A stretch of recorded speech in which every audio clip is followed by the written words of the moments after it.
ग्रहणानां च यथा सूर्यो नक्षत्राणां यथा शशि तीर्थानाम उत्तमम तीर्थम प्रयाग आख्य मनु उत्तमम। नमस्कार, आदर, अभिनंदन, आभार। महाकुंभ 2025 के पौष पूर्णिमा स्नान के सीधा प्रसारण में दूरदर्शन नेटवर्क पर आप सभी का बहुत बहुत स्वागत है। जिस प्रकार ग्रहों में सूर्य और नक्षत्रों में चंद्रमा श्रेष्ठ है, उसी प्रकार सभी तीर्थ में प्रयागराज सर्वोत्तम है। प्रयागराज में महाकुंभ का ये आयोजन अपने आप में बहुत विशेष है। प्रयाग हम सब से इस अवसर पर कुछ कहता प्रतीत होता है। मैं ऋषियों की समृद्ध परंपरा का जीता जागता प्रमाण हूं। मैं धर्म हूं, सुकर्म हूं। मैं विष भी हूं, पीयूष भी। मैं कुंभ हूं, कलश भी हूं। प्रयाग का मैं गर्व हूं। न जाति का न वर्ग का मैं भेद हूं, बस चिर एकता का चित्र हूं। जो भर गया तो पाप हूं, छलक गया तो अमृत हूं। मैं रीति रिवाज की जीती जागती मिसाल हूं। मैं कुंभ हूं, कलश भी हूं। प्रयाग का मैं गर्व हूं। Namaskar and greetings to all the viewers across the nation. Today we embark on a journey to one of the most sacred and spiritually enriching events in the world, the Mahakumbh Mela of 2025. An unparalleled gathering that transcends faith, culture and the regional boundaries, bringing millions together in a celebration of unity, spirituality and heritage. At its core, the Mahakumbh symbolizes the gathering of gods, devatas and humans, the Manav.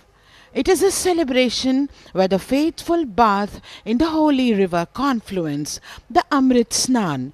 Human beings seeks purification and spiritual rejuvenation. It's during these congregations that spirituality and community converge, setting the stage for rituals and celebrations that have transcended generations. The Mahakumbh Mela is more than just an event. It's a living testimony to India's rich spiritual and cultural heritage. In a modern world where division often overshadows unity, the Mahakumbh Mela remains a symbol of hope and togetherness. At the Kumbh, we are united by our desire for peace and spirituality. 144 वर्षों के बाद इस महाकुंभ के आयोजन को सफल बनाने के लिए प्रशासन की तरफ से पूरी व्यवस्था की गई है। प्रशासन के कई विभागों ने मिलकर इस भव्य और दिव्य कुंभ के लिए बहुत सारी आयोजन की है। आइए देखते हैं उसकी एक झलक।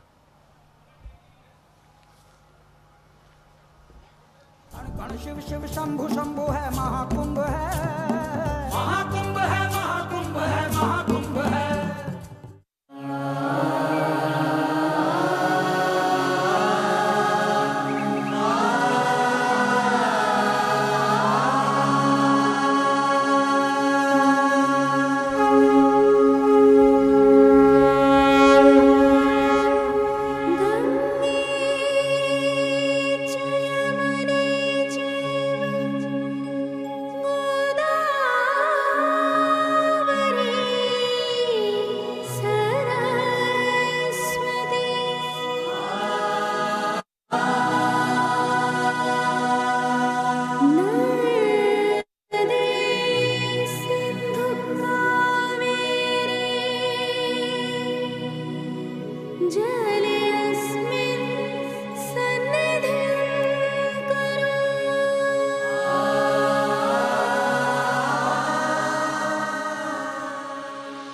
स्वागत है संपूर्ण सृष्टि का शताब्दी के सबसे बड़े धर्मोत्सव अर्थात प्रयागराज महाकुंभ में।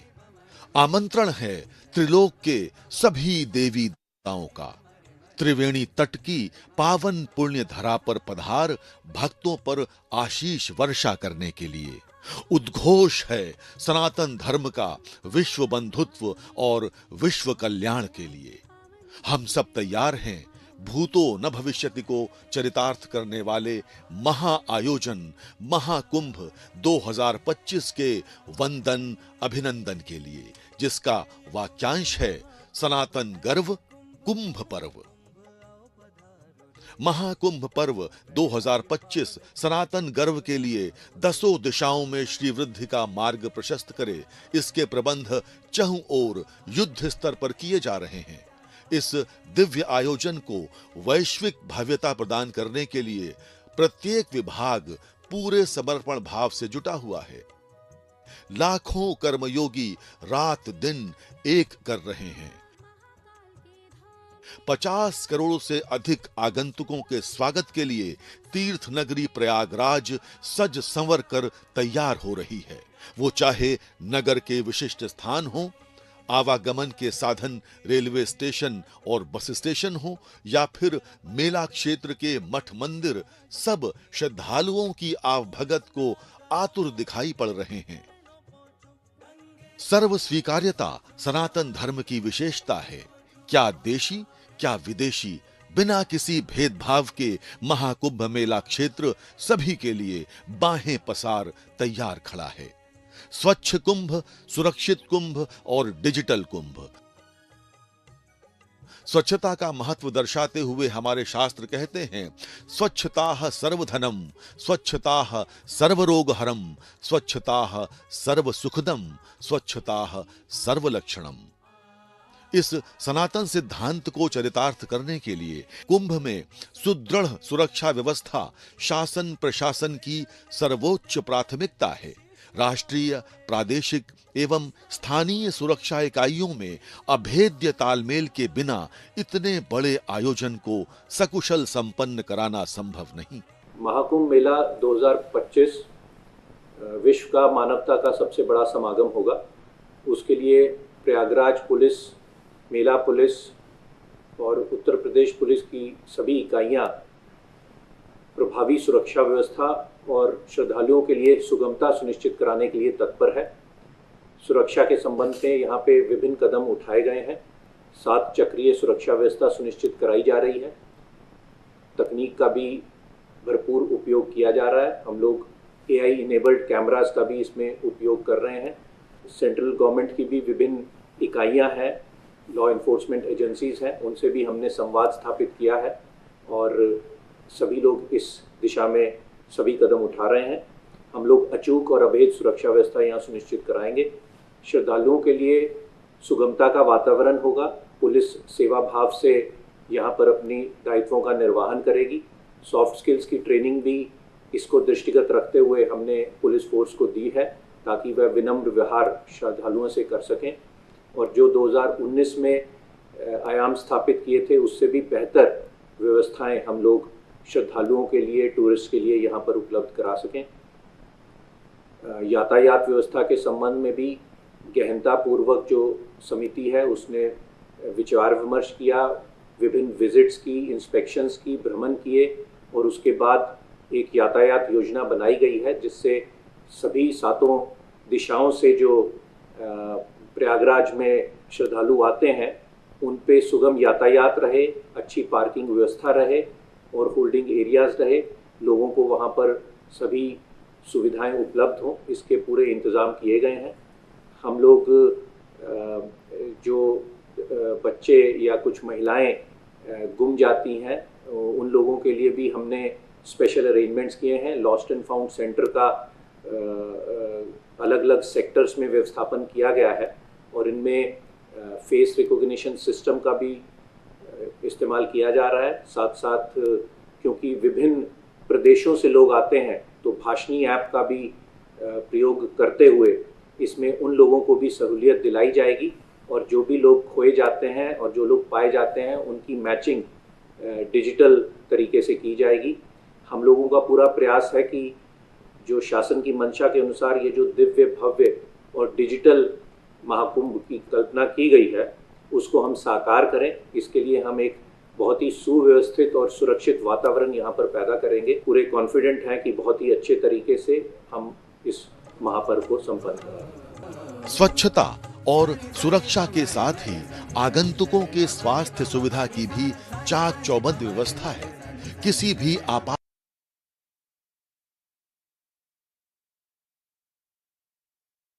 के विभिन्न अस्पतालों के साथ ही मेला क्षेत्र में एक केंद्रीय अस्पताल और प्रत्येक सेक्टर में छोटे अस्पताल स्थापित किए जा रहे हैं। ये हमारा सेंट्रल हॉस्पिटल है, सेक्टर 2 में स्थापित है। ये हॉस्पिटल में 100 बेड का हॉस्पिटल बना हुआ है। 100 मरीजों को भर्ती की सुविधा है, जिसमें 40 बेड फीमेल वार्ड है, 45 मेल वार्ड है, 5 पीडियाट्रिक वार्ड है और 10 बेड आईसीयू का है। इस हॉस्पिटल में अभी तक हमारे यहाँ 35 चिकित्सकों की तैनाती की गई है, 40 फार्मासिस्ट, 40 स्टाफ नर्स और 15 वार्ड बॉय की तैनाती की गई है। इस हॉस्पिटल में स्त्री रोग विशेषज्ञ, general surgeon, general physician, orthopaedic surgeon, eye surgeon, dental surgeon की तैनाती की गई है, जो इस हॉस्पिटल में 24 घंटे कार्यरत है। यहाँ पे ओपीडी हमारी 8 बजे सुबह से शुरू होकर के रात 8 बजे तक चलती है और इमरजेंसी 24 घंटे की संचालित हो रही है। 10 बेड का जो आईसीयू है वो कैंट बोर्ड द्वारा संचालित किया जा रहा है, जो टेली आईसीयू के तहत काम करता है। अगर इस हॉस्पिटल में गंभीर मरीज रोगियों का इलाज आईसीयू में नहीं हो पा रहा है तो उन मरीजों का मेदांता हॉस्पिटल लखनऊ से उनसे संपर्क करके उन मरीजों का टेली आईसीयू के द्वारा उनका इलाज किया जा रहा है। इस हॉस्पिटल में सेंट्रल लाइब्रेरी है, जो 50 तरह की जांचें प्रतिदिन हो रही हैं।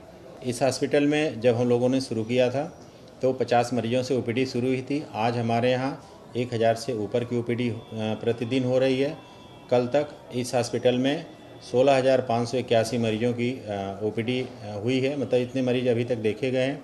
जो कि इस ओपीडी में अगर भीड़ ज़्यादा होती है तो हम लोग कोशिश ये करेंगे कि बाहर साइड में और भी डॉक्टरों को इसमें बैठा करके मरीजों को देखा जाए, जिसमें देश विदेश से आने वाले श्रद्धालुओं को चिकित्सा संबंधित कोई भी दिक्कत न हो। पूरे मेले में हमारे अन्य भी जो हॉस्पिटल सब सेंट्रल और सेक्टर हॉस्पिटल बने हैं, फर्स्ट एड पोस्ट बने हुए हैं, उसमें कोई भी मरीज अपने दिखा सकता है। वहाँ से मरीजों का अगर इलाज संभव नहीं हो पाता है तो एम्बुलेंस के द्वारा हमारे हॉस्पिटल जो सेंट्रल हॉस्पिटल है उसमें रिफ़र करेंगे और यहाँ पे हमारे स्पेशलिस्ट डॉक्टर उन मरीजों का इलाज करेंगे। इस हॉस्पिटल में अभी तक हमारे यहाँ 25 एम्बुलेंस इस हॉस्पिटल में सेंट्रल हॉस्पिटल में रहती हैं। पूरा मेला क्षेत्र में 125 एम्बुलेंस इसमें डिप्लाई की गई हैं।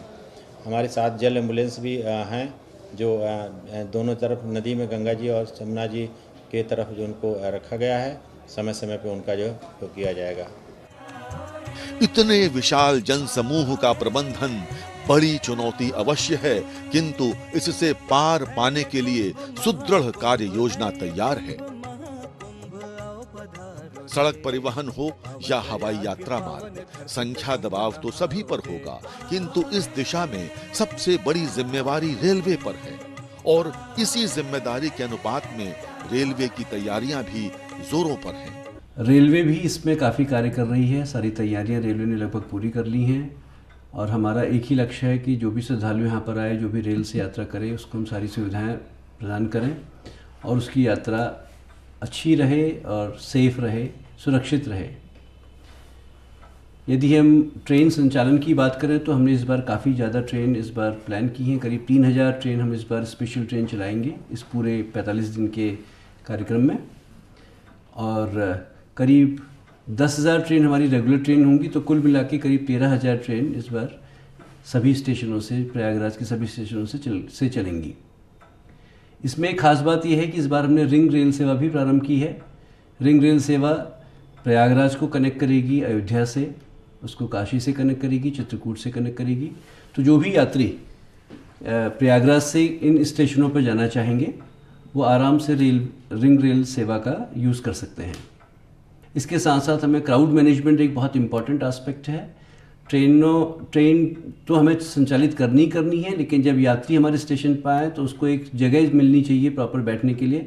हमने यात्री आश्रय करीब 28 यात्री आश्रय इस बार बनाए हैं सभी स्टेशन में मिला के, और इसमें करीब 1,30,000 यात्रियों के बैठने की सुविधा है।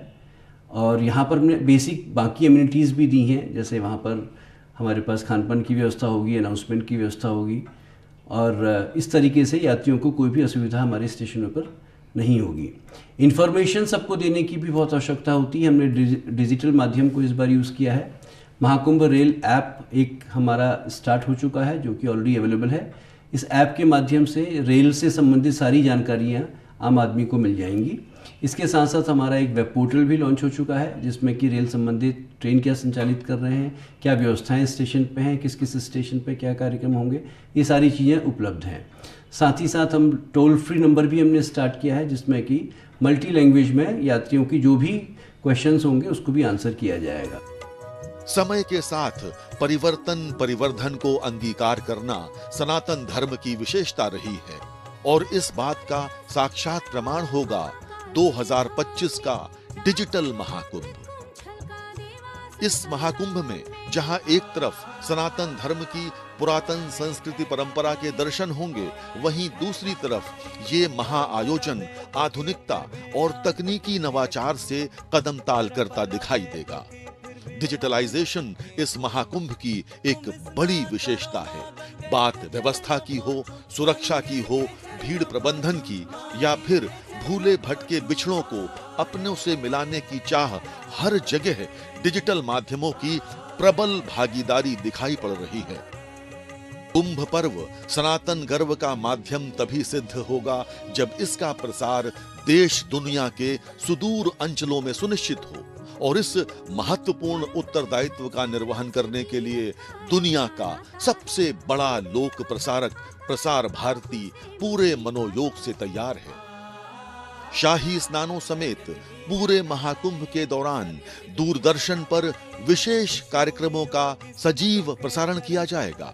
शासन प्रशासन द्वारा दी जा रही व्यवस्थाओं के साथ ही श्रद्धालुओं की प्रतिक्रियाएं, प्रयागराज की धरोहरों, अखाड़ों की गाथाओं और कुंभ रहस्य जैसे कार्यक्रम दूरदर्शन की प्रस्तुतियों के विशेष आकर्षण होंगे।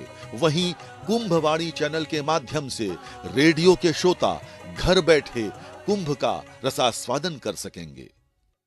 महाकुंभ 2025 सनातन धर्म का एक बहुत बड़ा उत्सव है और इसको पूरी देश में और दुनिया में हर प्लेटफॉर्म पर, विशेषकर डिजिटल प्लेटफॉर्म पर दिखाने के लिए प्रसार भारती द्वारा विशेष व्यवस्थाएं की गई हैं। इस बार पहली बार लगभग 40 से अधिक कैमरों का उपयोग किया जा रहा है। एक विशेष स्टूडियो वहां स्थापित किया गया है। प्रतिदिन सुबह दूरदर्शन पे और आकाशवाणी पर महाकुंभ के ऊपर रिपोर्ट दी जाएगी, सुबह दर्शन कराए जाएंगे। दिन भर में महाकुंभ के क्षेत्र में जितनी भी गतिविधियां हो रही हैं उन सबको सजीव लाइव दिखाया जाएगा और प्रयास किया जाएगा कि पूरी दुनिया में हमारे जो OTT प्लेटफॉर्म है उसके माध्यम से, YouTube के माध्यम से और हमारे सभी चैनल्स के माध्यम से हम सजीव दर्शन इस महाकुंभ के जो डिजिटल और स्वच्छ महाकुंभ है उसको कराएं। सनातन धर्म का ये एक बहुत बड़ा पर्व जो है इसके दर्शन पूरी दुनिया में, देश में अधिक से अधिक नागरिक कर सकें, हमारे सब लोग कर सकें, उसका आनंद उठा सकें, श्रद्धा से उन्हें दर्शन मिले। इसकी विशेष व्यवस्था प्रसार भारती द्वारा इस वर्ष की गई। माघ मकर गति रवि जब होई, तीरथ पति आवहु सब कोई। गण शिव शिव शंभु शंभु है महाकुंभ है, महाकुंभ है, महाकुंभ है, महाकुंभ है।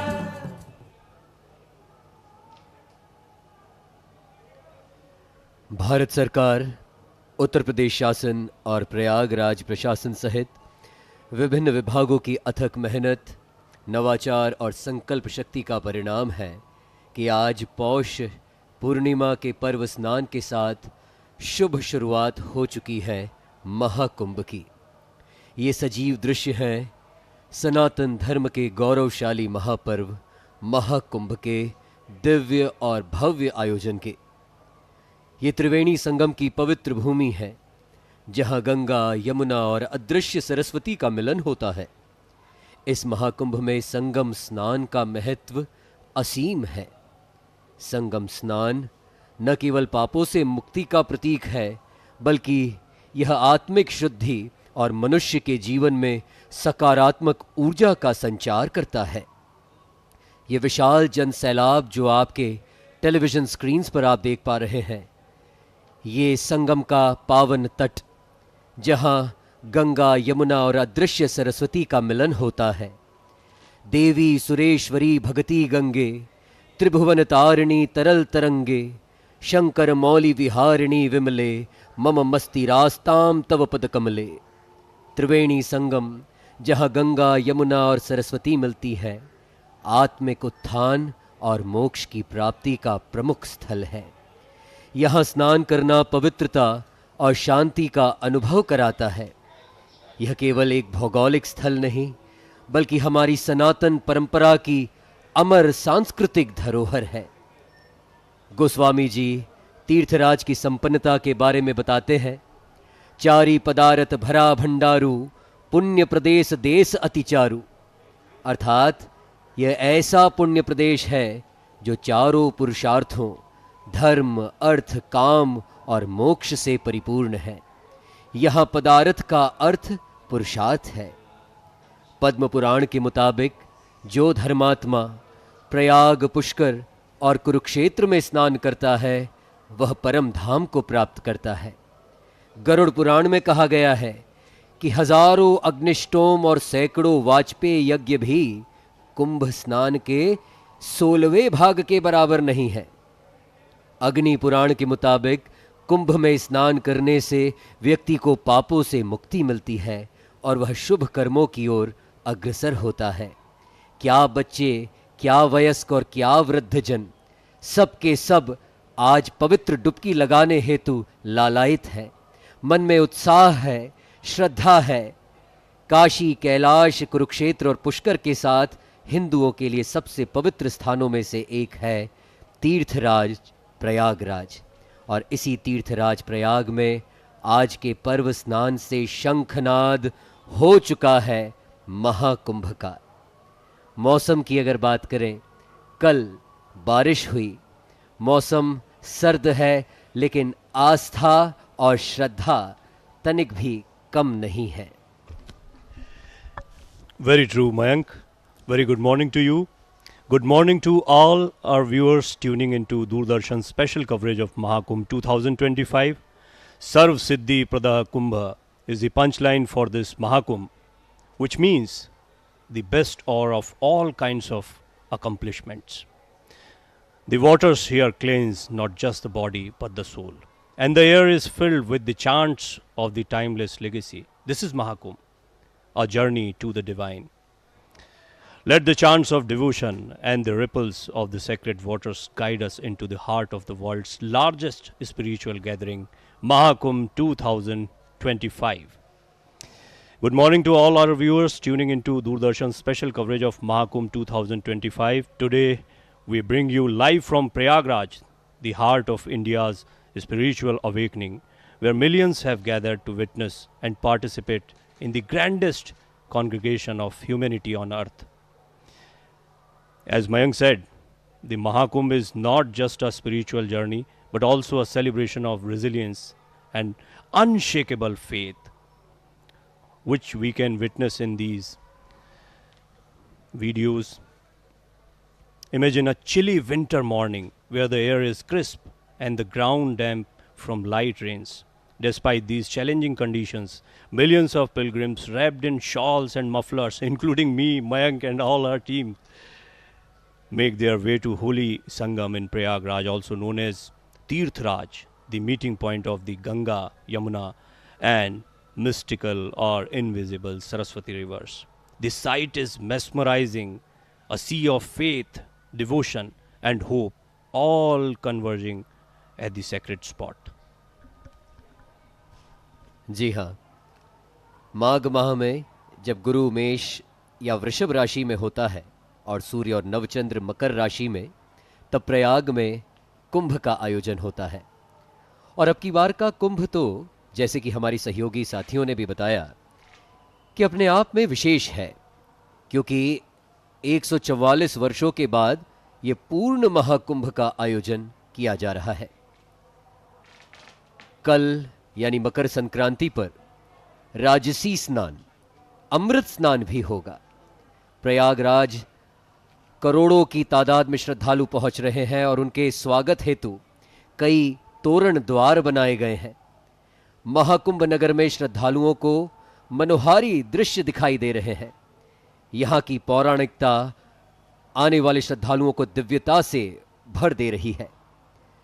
मेला क्षेत्र में एंट्री करते ही 14 रत्न आपका स्वागत करने के लिए तत्पर दिखाई दे रहे हैं। हर श्रद्धालु, हर भक्त जो आज संगम के तट पर पहुंचा है, मानो मन में यही कामना लेकर पहुंचा है कि मोक्ष प्राप्ति हो। यही कामना लेकर पहुंचा है कि न सिर्फ शारीरिक मैल धुल जाए बल्कि आत्मा की शुद्धि हो। और जो जोश, जो उत्सुकता, जो हर्ष और उल्लास भक्तों के चेहरे से दिखाई पड़ रहा है, हर कोई गंगा माता का जय घोष कर रहा है, कोई यमुना मैया का जय घोष कर रहा है। अपने सामान सिर पर रखकर, अपनी समस्त व्यवस्थाओं को अपने साथ लेकर, धर्म ध्वजा लहराते हुए, धर्म का जय घोष करते हुए लाखों की तादाद में आज भक्त और श्रद्धालु प्रयागराज में संगम के तट पर पहुंच रहे हैं। प्रयागराज प्रशासन की अगर बात करें, उत्तर प्रदेश शासन और भारत सरकार के समस्त विभाग, जिसमें हम यानी दूरदर्शन का नेटवर्क भी शामिल है, सभी के सभी तत्पर हैं भक्त और श्रद्धालुओं को समस्त सुविधा प्रदान करने के लिए। ये संगम का वो किनारा, वो घाट जहां पर हर कोई पवित्र डुबकी लगा लेना चाहता है और जन्म जन्मांतर के पापों से मुक्त हो जाना चाहता है, मोक्ष प्राप्ति की राह पर अग्रसर होना चाहता है। लाखों की तादाद में श्रद्धालु आज यहां पर्व स्नान हेतु पहुंचे हैं और कल होने वाले राजसी स्नान, अमृत स्नान में करोड़ों की तादाद में श्रद्धालुओं के शामिल होने का अनुमान जताया जा रहा है।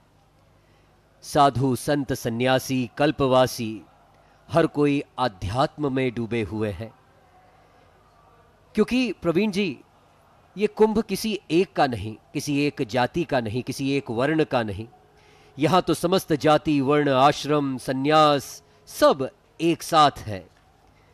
और माना यह जा रहा है कि कुंभ किसके लिए आयोजित किया जाता है।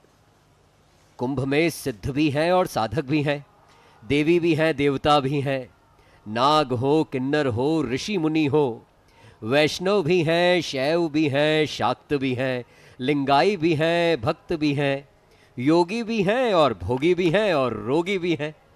राजा हो, रंक हो, पुजारी हो या भिखारी हो, मदारी हो, भूत प्रेत, गंधर्व, यक्ष, नाथ, अघोरी, यति, राक्षस, असुर, ग्रह नक्षत्र, दृश्य अदृश्य, समस्त शक्तियां आज यहां मानिए प्रयागराज में आकर समाहित हो गई हैं। Mayank, you raised a very important point. Actually, Pradhan Mantri Shri Narendra Modi also echoed the same thing. He talked about unity. Unity is the key word for this Mahakumbh, and we'll discuss about it. In fact, the rains through sporadic add a mystical charm to the already charged atmosphere. The cool day only seems to strengthen the resolve of the devotees. Their chants of Har Har Gange and Jai Ganga Maiya echoing through the fog. Let's hear some of the voices here in Prayag, what the devotees wants to say about coming to the greatest congregation in the world.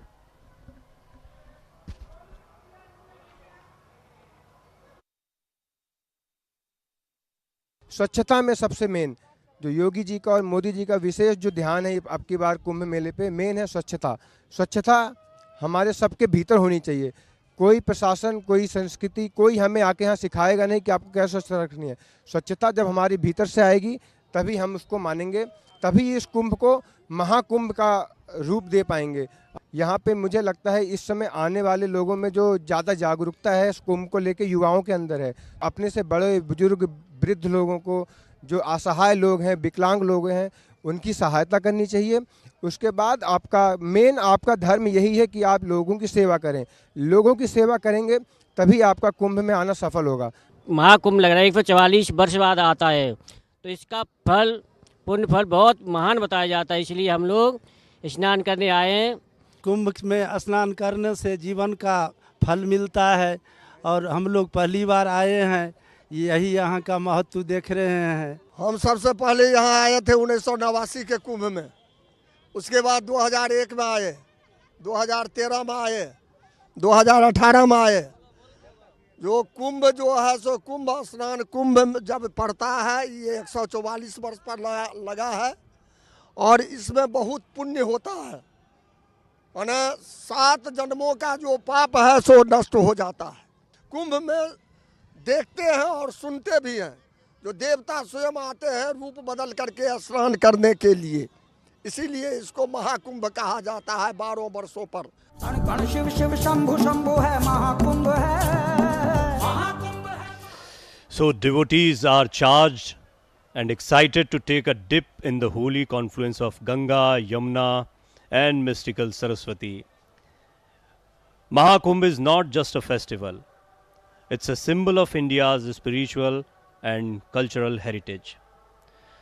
This tradition, which dates back thousands of years, is mentioned in ancient texts like the Vedas and Puranas.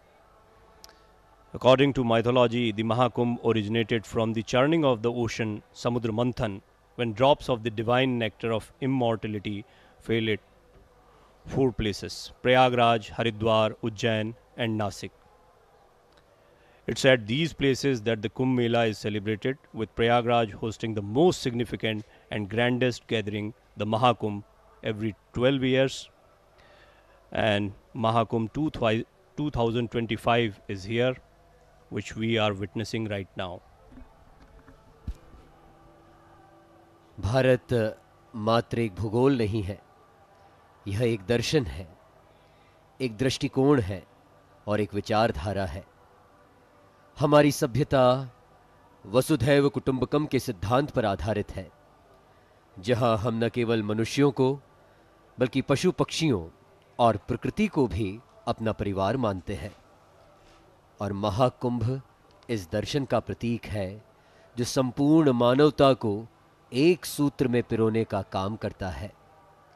और आज ये उदाहरण, ये परिणाम, ये सजीव दृश्य जो आप तक पहुंचाए जा रहे हैं, प्रयागराज में संगम के तट पर पवित्र डुबकी लगाने हेतु, पौष माह की शुक्ल पक्ष की पूर्णिमा के पर्व स्नान हेतु लाखों की तादाद में श्रद्धालु पहुंच रहे हैं।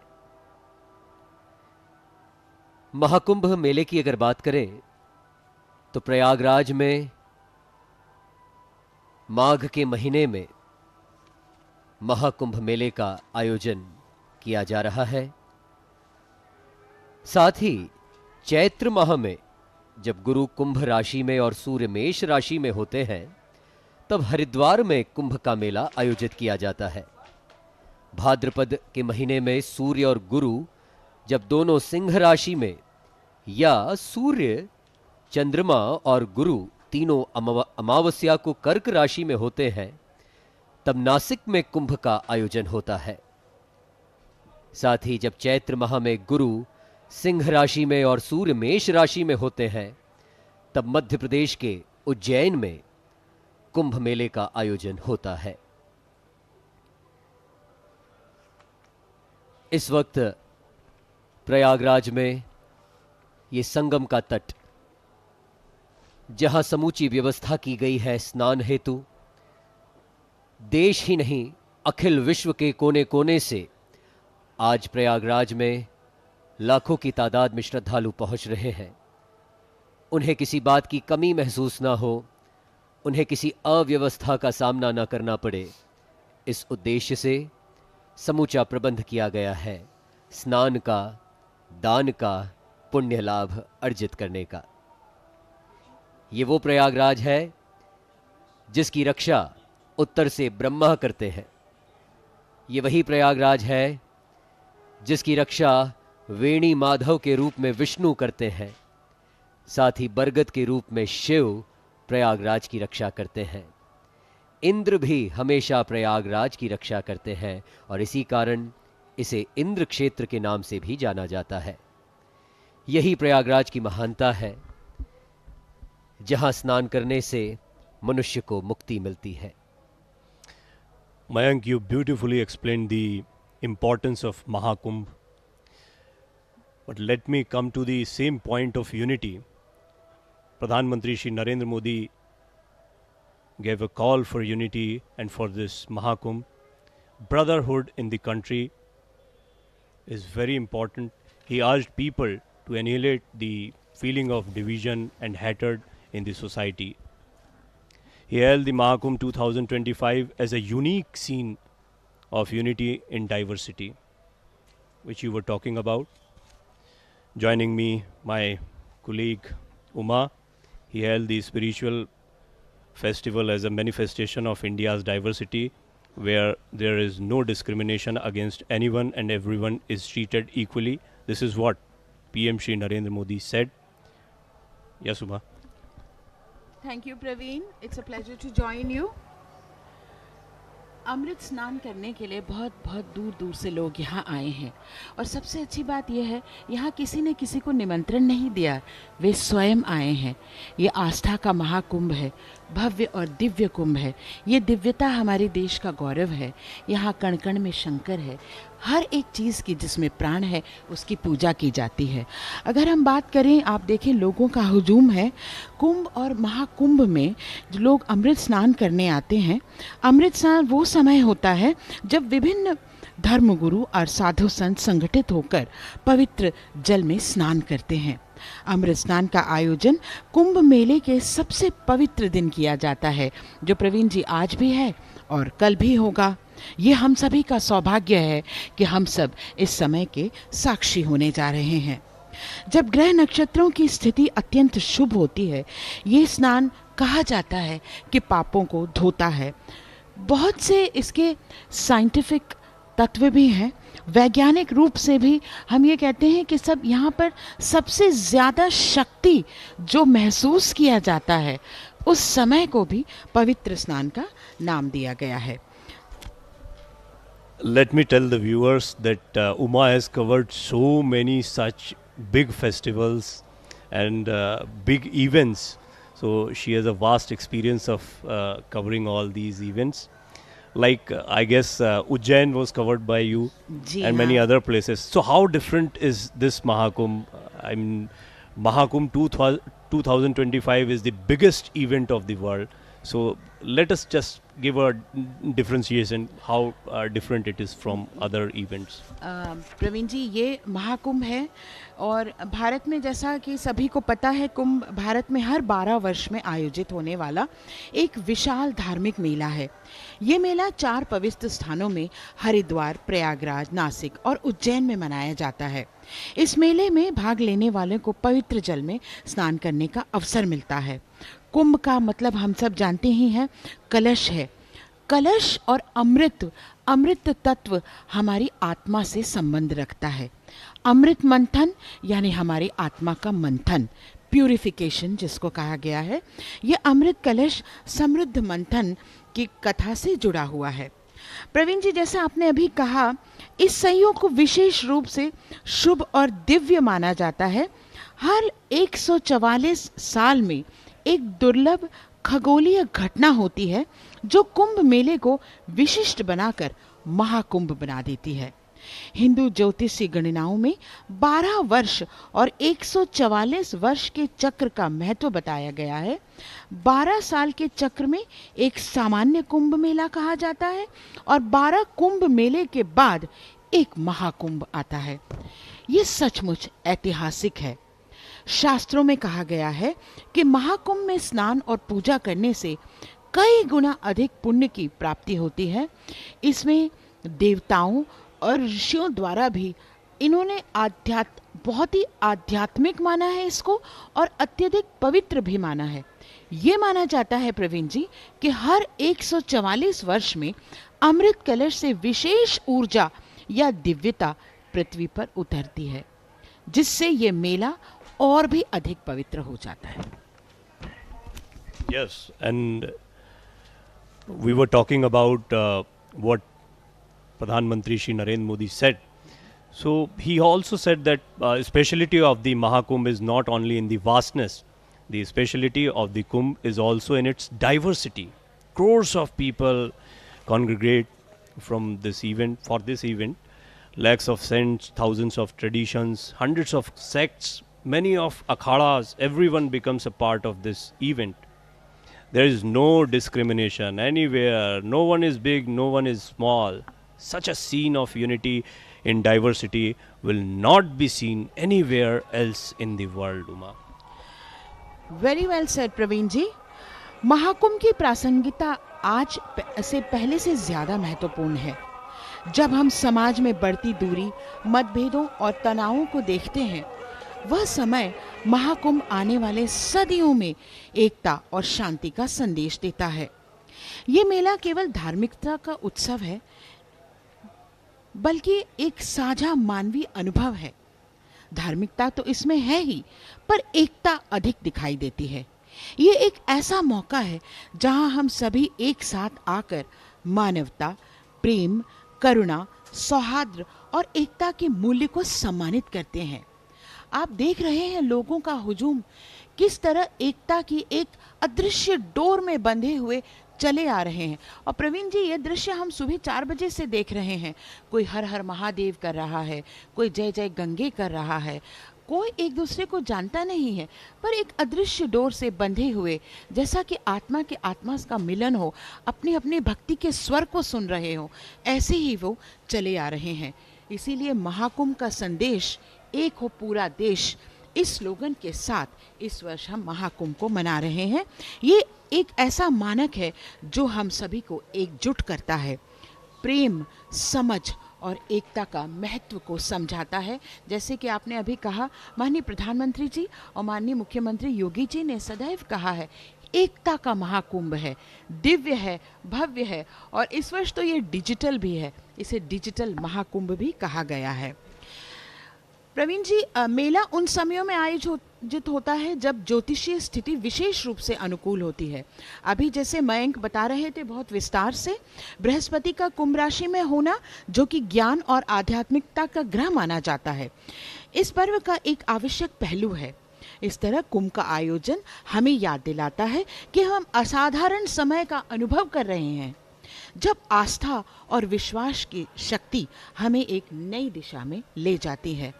और कुंभ के खगोलीय महत्व पर ध्यान केंद्रित करते हुए आपको बताना चाहेंगे कि कुंभ मेला उन समयों में आयोजित होता है जब ज्योतिषी स्थिति विशेष रूप से अनुकूल भी होती है। Let me explain it to our English viewers. So, what Uma said, we have 4 important places for this great event where the drops of nectar were spilled off. Haridwar, Prayag, Nasik, Ujjain. We all know Haridwar, where the Ganga enters the plains. Prayag, where we are sitting right now, it is known as Tirth Raj also, king of all Tirthas, because 3 rivers are here. Triveni Sangam, Nasik on the Godavari river in Maharashtra, and Ujjain on the Kshipra river in Madhya Pradesh. You were talking about the zodiac signs. So Haridwar, where river is Ganga, Jupiter in Aquarius, Sun in Aries, Chaitra in Hindi calendar, which comes around March and April. Prayag, where Mahakumbh 2025 is going on, Ganga, Yamuna and invisible Saraswati are rivers. Jupiter in Aries, Sun and Moon in Capricorn, or Jupiter in Taurus and Sun in Capricorn, this is zodiac. Magh, that is January, February, this time which we are discussing right now. Triambakeshwar, Nasik, Godavari is the rear river, and Jupiter in Leo, or Jupiter, Sun and Moon in Cancer or lunar conjunction, Amavasya, Bhadrapad, August, September is the time. So is with Ujjain, Shipra, Vaishak, April, May is the time where we witness this great event. Now, devotees are charged and excited to take a dip in the holy confluence of Ganga, Yamuna and mystical Saraswati. Mahakumbh is not just a festival, it is a symbol of India's spiritual and cultural heritage. This tradition, which dates back thousands of years, is mentioned in ancient texts like the Vedas and Puranas. From the ages of Vedas to the AI generation, we have been through a long journey. Honorable Prime Minister Shri Narendra Modi himself informed that for the first time an AI chatbot will be used, and it's being used actually at the mega carnival of humanity. With the help of digital navigation, you will be able to reach different ghats, temples and akhadas of sadhus. Let's have a look on the new age of AI at Mahakumbh 2025.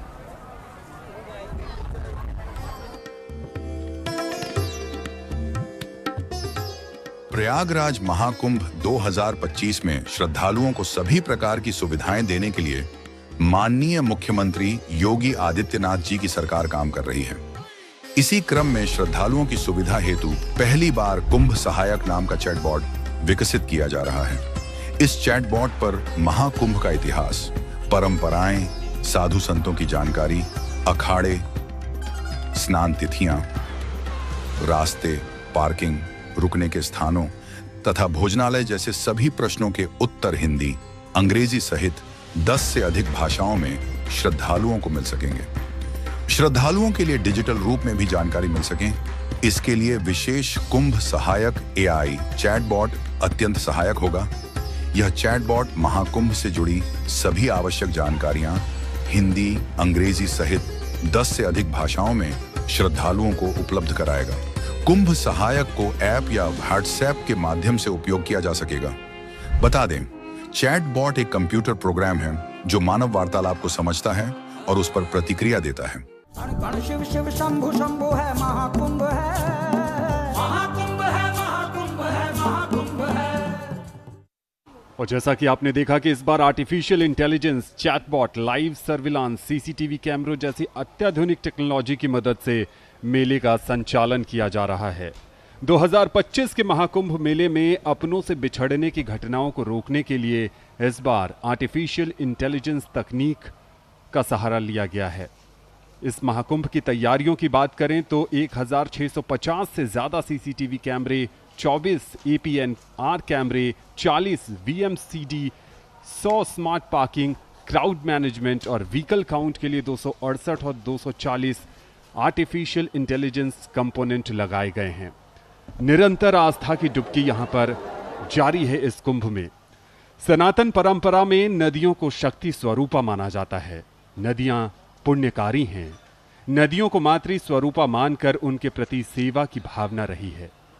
Digambar वेश धारण किए या फिर किसी भी वेश में यहां पर जो लोग आते हैं वो आस्था की डुबकी लगाते हैं।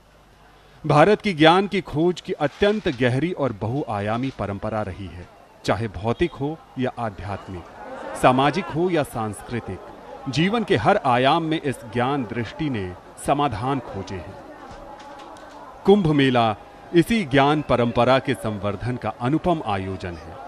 कुंभ में आए तीर्थयात्रियों के लिए ये एक अवसर होता है कि विभिन्न मार्गों से प्राप्त ज्ञान को सुने, समझे और अपनी वृत्ति, समझ और इच्छा के अनुसार अपना मार्ग चुने। इस रूप में सनातन धर्म वाकई लोकतांत्रिक है। सनातन धर्म में ज्ञान के गहरे रहस्यों को सामान्य जन तक पहुंचाने के लिए जिस परंपरा का आविष्कार किया गया है वो है कथा प्रवचन परंपरा।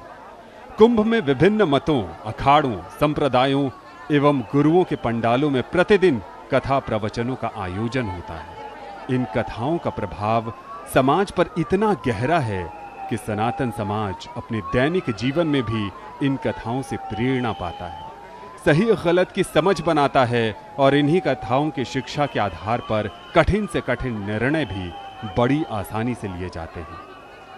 और इस कुंभ में शंख ध्वनि भी है, मंत्रोच्चारण भी है, भाव भी है और आस्था की डुबकी भी है। Absolutely, Anandji. Spirituality, dharma, and cosmic energy flowing in Prayagraj today. The city of Prayagraj is among the largest cities of Uttar Pradesh and situated at the confluence of three rivers, Ganga, Yamuna and the invisible Saraswati. The meeting point known as Triveni and is specially sacred to Hindus. The earliest settlements of the Aryans were established in this city then known as Prayag. Its sanctity is manifest by references to it in Purans, Ramayana and Mahabharata. According to Hindu mythology, Lord Brahma, the creator god of the Trinity, chose a land on earth, that is Prayag, to perform Prakrishta Yajna at the beginning of the creation, and he also referred to it as Tirtharaj, or the king of all pilgrimage centers. As per the writings of Padma Puran, as the sun is amongst the moon and the moon amongst the stars, likewise Prayag is best amongst all places of pilgrimage. The bathing at Prayag is mentioned in Brahma Puran in the month of Magh at the bank of Ganga Yamuna. In Prayag bestows results of millions and millions of Ashwamedh Yajna. Prayag is also the birthplace of Som, Varun and Prajapati. Prayag has been associated with mythological personalities in Vedic and Buddhist literatures as well. And today Prayag is witnessing the largest congregation of people at the confluence of Ganga, Yamuna and Saraswati. The tilak, the symbol of dharma, the symbol of spirituality, the symbol of oneness, and lakhs of pilgrims taking holy dip in the Sangam, and the Aarti going on. Everyone excited, everyone enlightened, happy faces, everyone awaiting their chance, their turn to take one holy dip in the Sangam. ऐसा प्रतीत होता है कि शहर में कुंभ है और कुंभ में शहर। कुंभ मेला भारतीय संस्कृति का जीवंत दर्शन है, एक ऐसा प्रवाह जिसमें सांस्कृतिक भारत की समस्त धाराएं समाहित हो जाती हैं, समरस हो जाती हैं। एक समागम सूक्ष्म से विराट का, भक्ति से ज्ञान का, जिज्ञासा से समाधान का, नर से नारायण का। मानव इतिहास का सबसे विशाल समागम स्वस्फूर्त, स्वनियंत्रित और स्वचालित, ये है कुंभ। कुंभ मेला सनातन धर्म की मौलिक व्याख्या है, एक उत्सव चेतना के विस्तार का, एक महायज्ञ जीव और जगत के कल्याण का। ये त्रिवेणी के आसपास का इलाका है जहां अब भी धुंध है, लेकिन मन में कोई धुंध नहीं है। मन बिल्कुल साफ है और मन में एक जोश है, उमंग है, उत्साह है कि हम 144 वर्षों के बाद आस्था के इस सबसे बड़े समागम का साक्षी बनने त्रिवेणी तट पर मौजूद है। हर सनातन धर्मावलंबी कम से कम एक बार तो यहाँ आना ही चाहता है और वो अपने समस्त कर्मों का लेखा जोखा अर्पण कर समस्त पापों का नाश कर लेना चाहता है, उनके चंगुल से निकलकर फिर से शास्त्र सम्मत जीवन निर्वहन करना चाहता है। गंगा जी और यमुना जी यहाँ मिलकर त्याग, समर्पण और विशालता का परचम लहराती हैं। वहीं अदृश्य सरस्वती प्रकांड विद्वानों के श्रीमुख से निकलने वाले वेद वाक्यों, ऋचाओं, मंत्रों के रूप में ज्ञान का आवरण इस पूरे क्षेत्र में फैलाती है। 12 और कुंभ का भी विशेष संयोग है। 12 का अंक और कुंभ महापर्व का एक दूसरे से अत्यंत गहरा संबंध है। हर शुभ कार्य के लिए बृहस्पति का सहायक होना जरूरी है। ज्योतिष की गणना के अनुसार पूरा ब्रह्मांड 12 राशियों में विभाजित है। जन्म कुंडली में भी 12 भाव यानी 12 भाव अथवा 12 घर व्यक्ति के भाग्य और उसके साथ शुभ होने का आकलन करते हैं। सूर्य 12 राशियों में चक्कर 12 महीने में और बृहस्पति एक राशि को लगभग 12 महीने में पूरा करते हैं। 12 राशि, 12 भाव, 12 लग्न, 12 तिलक, 12 आदित्य, 12 ज्योतिर्लिंग, 12 गणपति और भागवत महापुराण के 12 स्कंध हैं। हिंदी, अंग्रेजी और मुस्लिम महीने भी 12 ही हैं।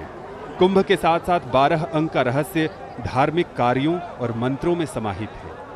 जैसे भगवान विष्णु को प्रसन्न करने के लिए 12 अक्षर का मंत्र ओम नमो भगवते वासुदेवाय, ऐसा ही मंत्र भगवान शिव को प्रसन्न करने के लिए और मृत्यु से छुटकारा दिलाने के लिए भी प्रयोग किया जाता है। और 12 वर्षों के बाद ही कुंभ का आयोजन होता है। तो 12 और कुंभ एक दूसरे के अभिन्न अंग हैं। Hello Anand, another very experienced commentator here, and you explained very well many facts. Anand, there was a confusion about Shahi Snan and other Snan days. So I myself corrected so many websites and other journalist friends. So let me tell some important facts about the Snan to our viewers also.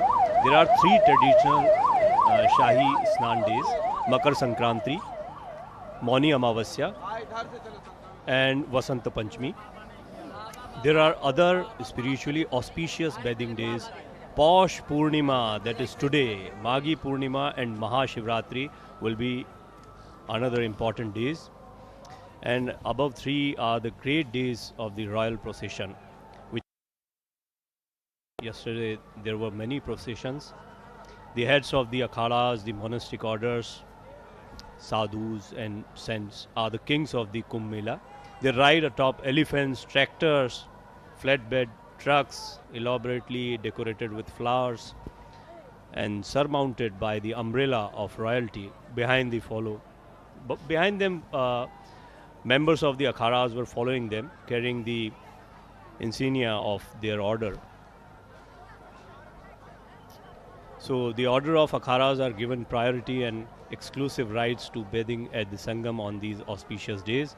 In the past, there were often battles between akhadas for precedence to bathe and the most sacred time. However, today the bathing order has been fixed. So it's another fact which were, so many people were confused about it. और आपने अमृत स्नान का जिक्र किया तो बहुत सारे युवा दर्शक जो इस समय दूरदर्शन के माध्यम से हमारे साथ जुड़ रहे हैं, प्रवीण, हो सकता है कि ये उनका पहला महाकुंभ का अनुभव हो। तो अमृत स्नान महाकुंभ के अवसर पर क्यों किया जाता है, इसके लिए अलग अलग राय है और शास्त्रों में इसकी व्याख्या भी अलग अलग की गई है। कुछ लोग मानते हैं कि नागा साधु जो महाकुंभ के सबसे बड़े आकर्षण हैं, जो कल हमें नजर आएंगे पहले अमृत स्नान में, जो मकर संक्रांति का अमृत स्नान होगा, उसका भी सीधा प्रसारण हम आपके लिए लेकर आएंगे। मान्यता यह है कि नागा साधुओं को धर्म के प्रति उनकी निष्ठा के लिए सबसे पहले महाकुंभ में उन्हें स्नान की अनुमति होती है। नागा साधु इस दौरान हाथी, घोड़े और रथ में सवार होकर त्रिवेणी स्नान के लिए आते हैं, यानी राजाओं की तरह उनका ठाट बाट देखने को मिलता है। माना जाता है कि नागाओं के इस शाही लश्कर को देखकर ही महाकुंभ के पवित्र स्नान को अमृत स्नान का नाम दिया गया है। इससे जुड़ी एक और मान्यता यह है कि पुराने समय में राजा महाराजा साधु संतों के साथ भव्य जुलूस लेकर महाकुंभ के दौरान स्नान के लिए जाते थे। तब से ही महाकुंभ की कुछ विशेष तिथियों पर होने वाले स्नान को अमृत स्नान कहा जाने लगा। इसे लेकर एक और मान्यता है। महाकुंभ का आयोजन सूर्य, गुरु जैसे राजसी ग्रहों की स्थिति को देखकर किया जाता है, इसलिए भी इस दौरान किए गए स्नान को अमृत स्नान कहा जाता है। इसके साथ ही महाकुंभ स्नान की पवित्रता को देखते हुए भी इसे अमृत स्नान की संज्ञा दी गई है। अमृत स्नान यानी वो स्नान जिसको करने से मन की अशुद्धियां दूर हो जाती हैं, पाप धुल जाते हैं और व्यक्ति का आध्यात्मिक उत्थान होता है। और प्रवीण, यहाँ पर जितने भी लोग हमारे टेलीविजन स्क्रीन पर दिख रहे हैं या जितने मेला क्षेत्र में लोग आए हैं, सबके अंदर एक ही चाहत है, एक ही अभिलाषा है कि वो यहाँ पर विशेष ग्रहण योग में आस्था की डुबकी लगाएं और अमृत स्नान कर अपने समस्त पाप कर्मों से मुक्त होकर एक नव जीवन में प्रवेश करें। So it was very informative, Anand. Let us discuss few things about akharas. Akhara is a place of practice with facilities for boarding, lodging and training, both in the context of martial arts or Sampradaya monastery for religious renunciates in Guru Shishya tradition. At highest level, akhara are classified into one of the three different sampradaya based on their traditional system. So there are 14 akharas in India, in which 13 are registered. These 13 akharas are further divided as Nirvani, Digambar. I think it's upgraded in this 2025 Mahakumbh, and now we have Kinnar Akhara also.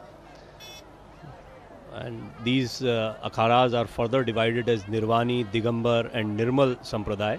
These akharas also known as Sannyasi, Vairagi and Udasin. So this is sometimes quite complicated for the readers, viewers to understand the difference between these nomenclatures. Like Nirvani, the Shaiv Akhada or Shaivist, the follower of Lord Shiva, also known as Sannyasi. So Sannyasi, Nirvani, Shaiv, these three are one. So is with Digambar, Vaishnavites, follower of Lord Vishnu, also known as Vairagi. So Vairagi, Digambar and Vaishnaite, these are one. Nirmal, also known as Udasin, you must have heard Udasin Akhada, and some we have many such akhadas.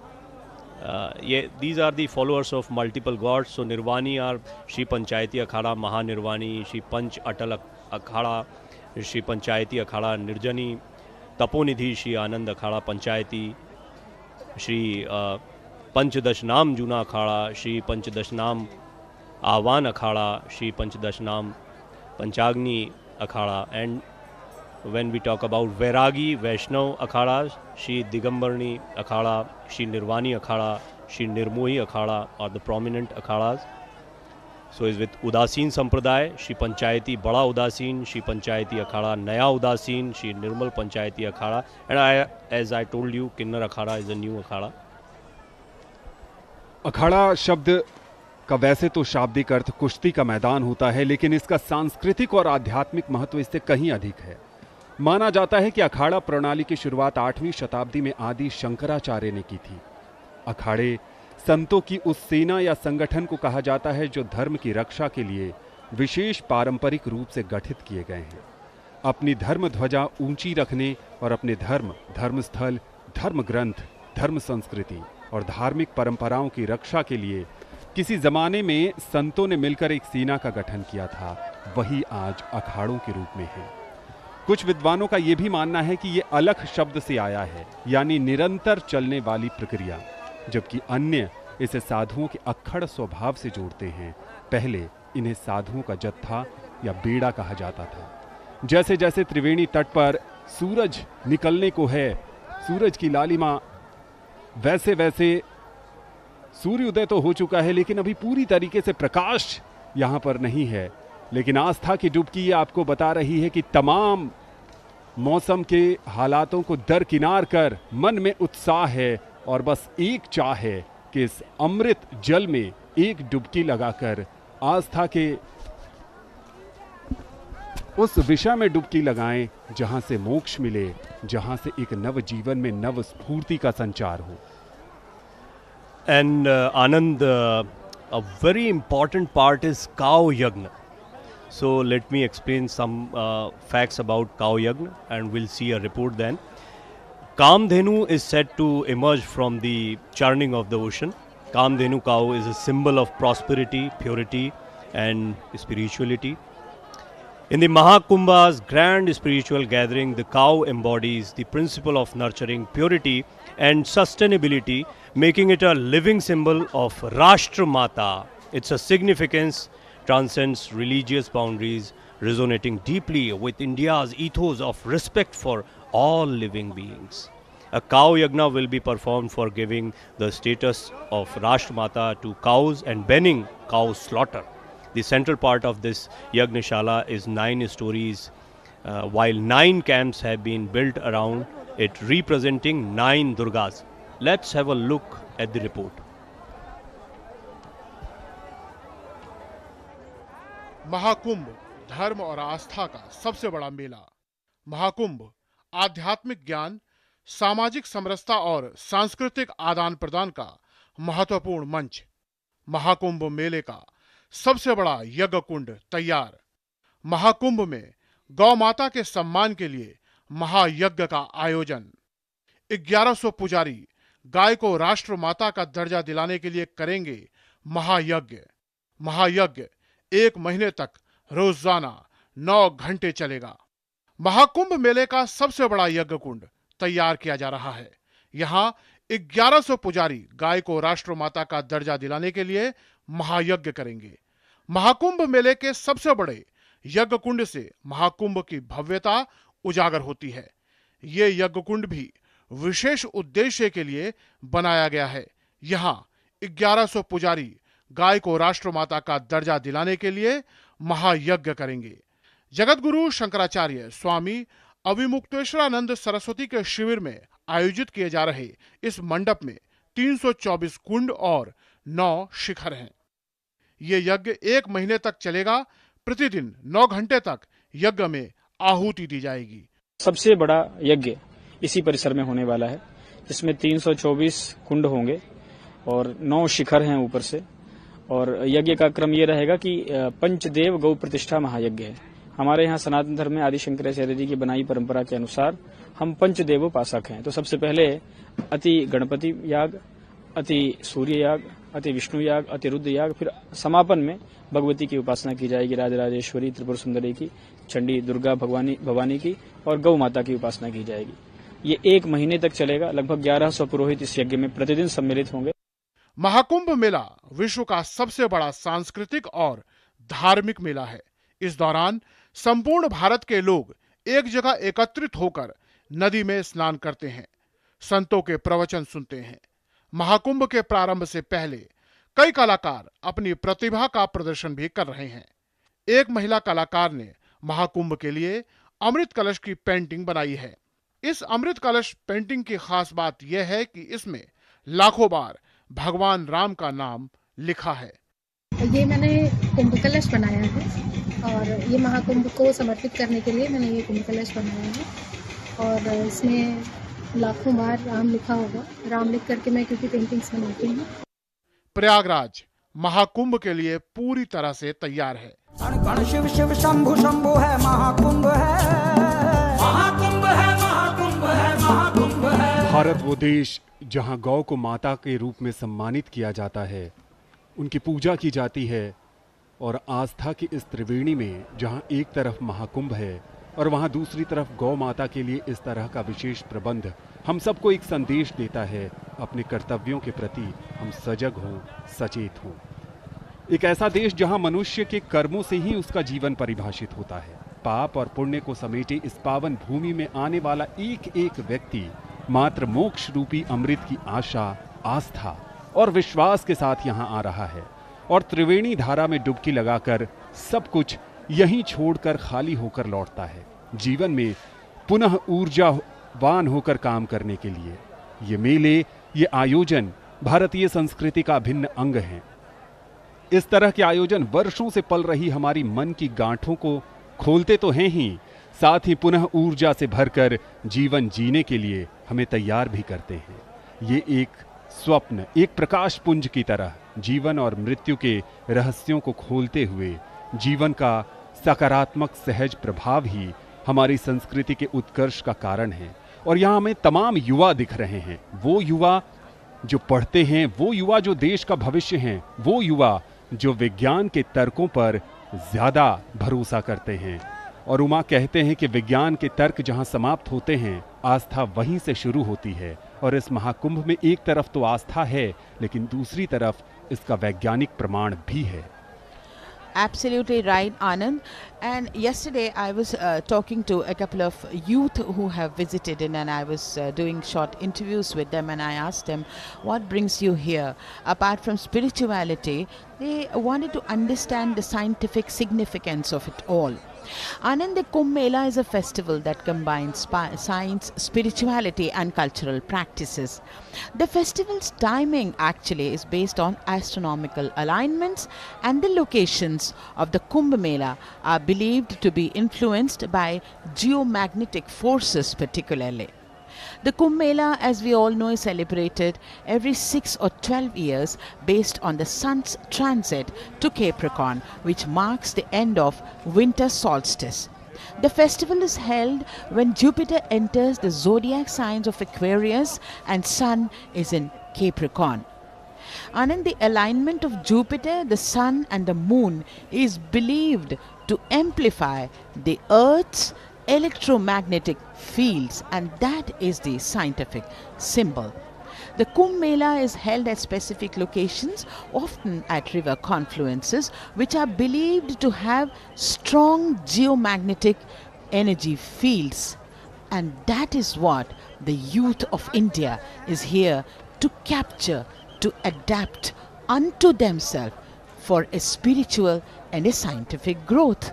The centrifugal force created by the Earth's spin is believed to be particularly strong at 11 degrees latitude, which is why some people believe that energies shoot straight up at this point in time. So we would like to call all the youth and ask them to come and take the dip of elixir and to enjoy the spirituality mixed with science.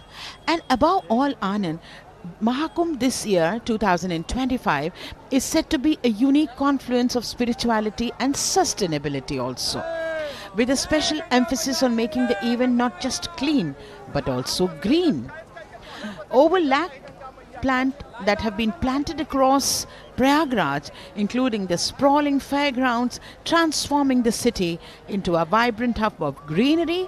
For the first time, visitors will witness a green Mahakumbh, and I could see many of the foreign visitors rejoicing this. I spoke to a couple from the United Kingdom. They said that it's very clean, it's green, and it invites you to come over and over again. Unfortunately, they'll have to come after 144 years. So, Uttar Pradesh government has taken a long-term approach, Anand, to ensure the protection of these plants, green plants, even after the festival concludes. So, they have been planted in abundance. And in addition, intensive plantation drive has been carried along 18 major roads around Prayagraj leading to the city, with 50,000 saplings of native species such as Kadamba, Neem and Amaltas adorning both sides of the road. And that is Mahakumbh 2022 for the citizens of the country, young, old, every size, every shape, because this is the festival of unity. In all its manifestations, the Mahakumbh transcends mere rituals and becomes a power symbol of unity. It fortifies the bonds that connect us as a nation, echoing the profound truth that we are stronger together. Anand? जी बिल्कुल, आपने प्रकृति की बात की, green कुंभ की बात की, स्वच्छता की बात की, चूंकि यहाँ स्वच्छता का विशेष ध्यान रखा जा रहा है। उम्र सारे बंधनों से परे है। यहाँ पर आस्था की एक डुबकी की चाह में सर पर गठरी है, पांव थक जरूर रहे हैं उम्र के कारण, लेकिन जोश युवाओं जैसा है। सब यही चाहते हैं कि इस महाकुंभ के अद्वितीय संयोग का वो साक्षी बने और त्रिवेणी की इस अनुपम जलधारा में एक डुबकी लगाएं। कुंभ का आयोजन प्रकृति की एक खास अवस्था का पर्व भी है। वेदों में प्रकृति को ही देवता कहा गया है। प्रकृति के उपहारों का हम सब उपयोग करते हुए स्वयं को प्रकृति का ही अंग स्वीकार करते हैं। ज्ञान, विज्ञान, मानवता ही मनुष्यता की परिभाषा निर्मित करते हैं। हमारे देश में होने वाले इस तरह के पर्व, मेले, आयोजन ये सिखाते हैं कि साथ साथ मिलकर चलते रहना ही हमारी संस्कृति का मूल मंत्र भी है और संदेश भी। सह अस्तित्व का ये सिद्धांत प्रकृति से ही आया है। हम सब एक साथ चलें, एक साथ बोलें, हमारे मन एक हों। प्राचीन समय में देवताओं का ऐसा आचरण रहा है, इसलिए वंदनीय है। प्राकृतिक नियमों का पालन करते हुए समाज को एक साथ लेकर चलना चाहिए और कुंभ यही संदेश देता है। क्योंकि यहाँ भारत के अलग अलग हिस्सों से लोग आए हैं, कोई गांव से आया है, कोई शहर से आया है, कोई कस्बे से आया है, कोई देश विदेश से आया है, लेकिन सब एक साथ यहाँ पर बिना किसी वैचारिक मतभेद के, बिना किसी जातिगत मतभेद के, न कोई अमीरी देखता है न कोई गरीबी देखता है, बस जो मार्ग उन्हें बताया गया है उस तय मार्ग से आगे जाते हुए सभी त्रिवेणी में जाकर डुबकी लगाते हैं।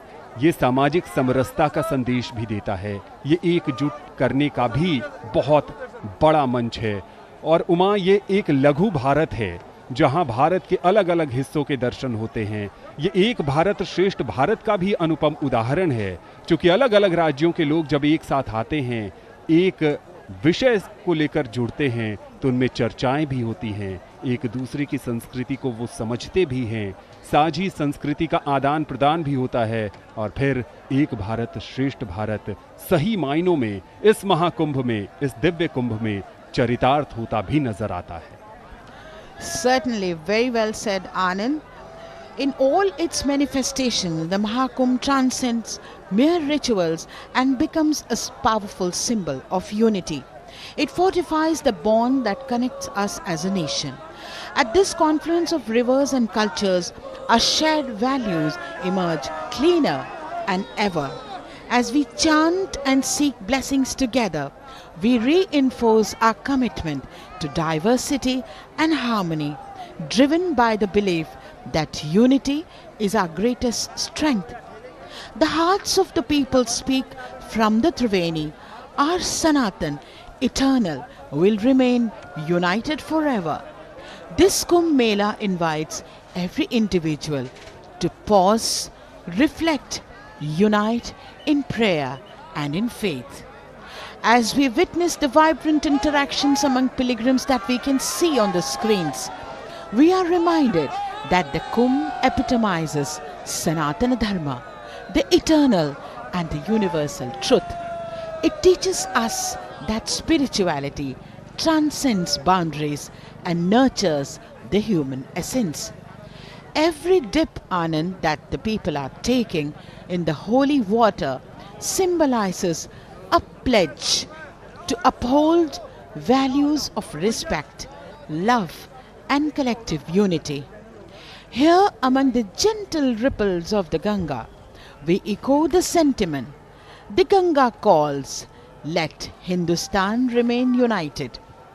The rituals performed during the Kumbh are steeped in ancient tradition and are crucial for fostering our relationship to the divine.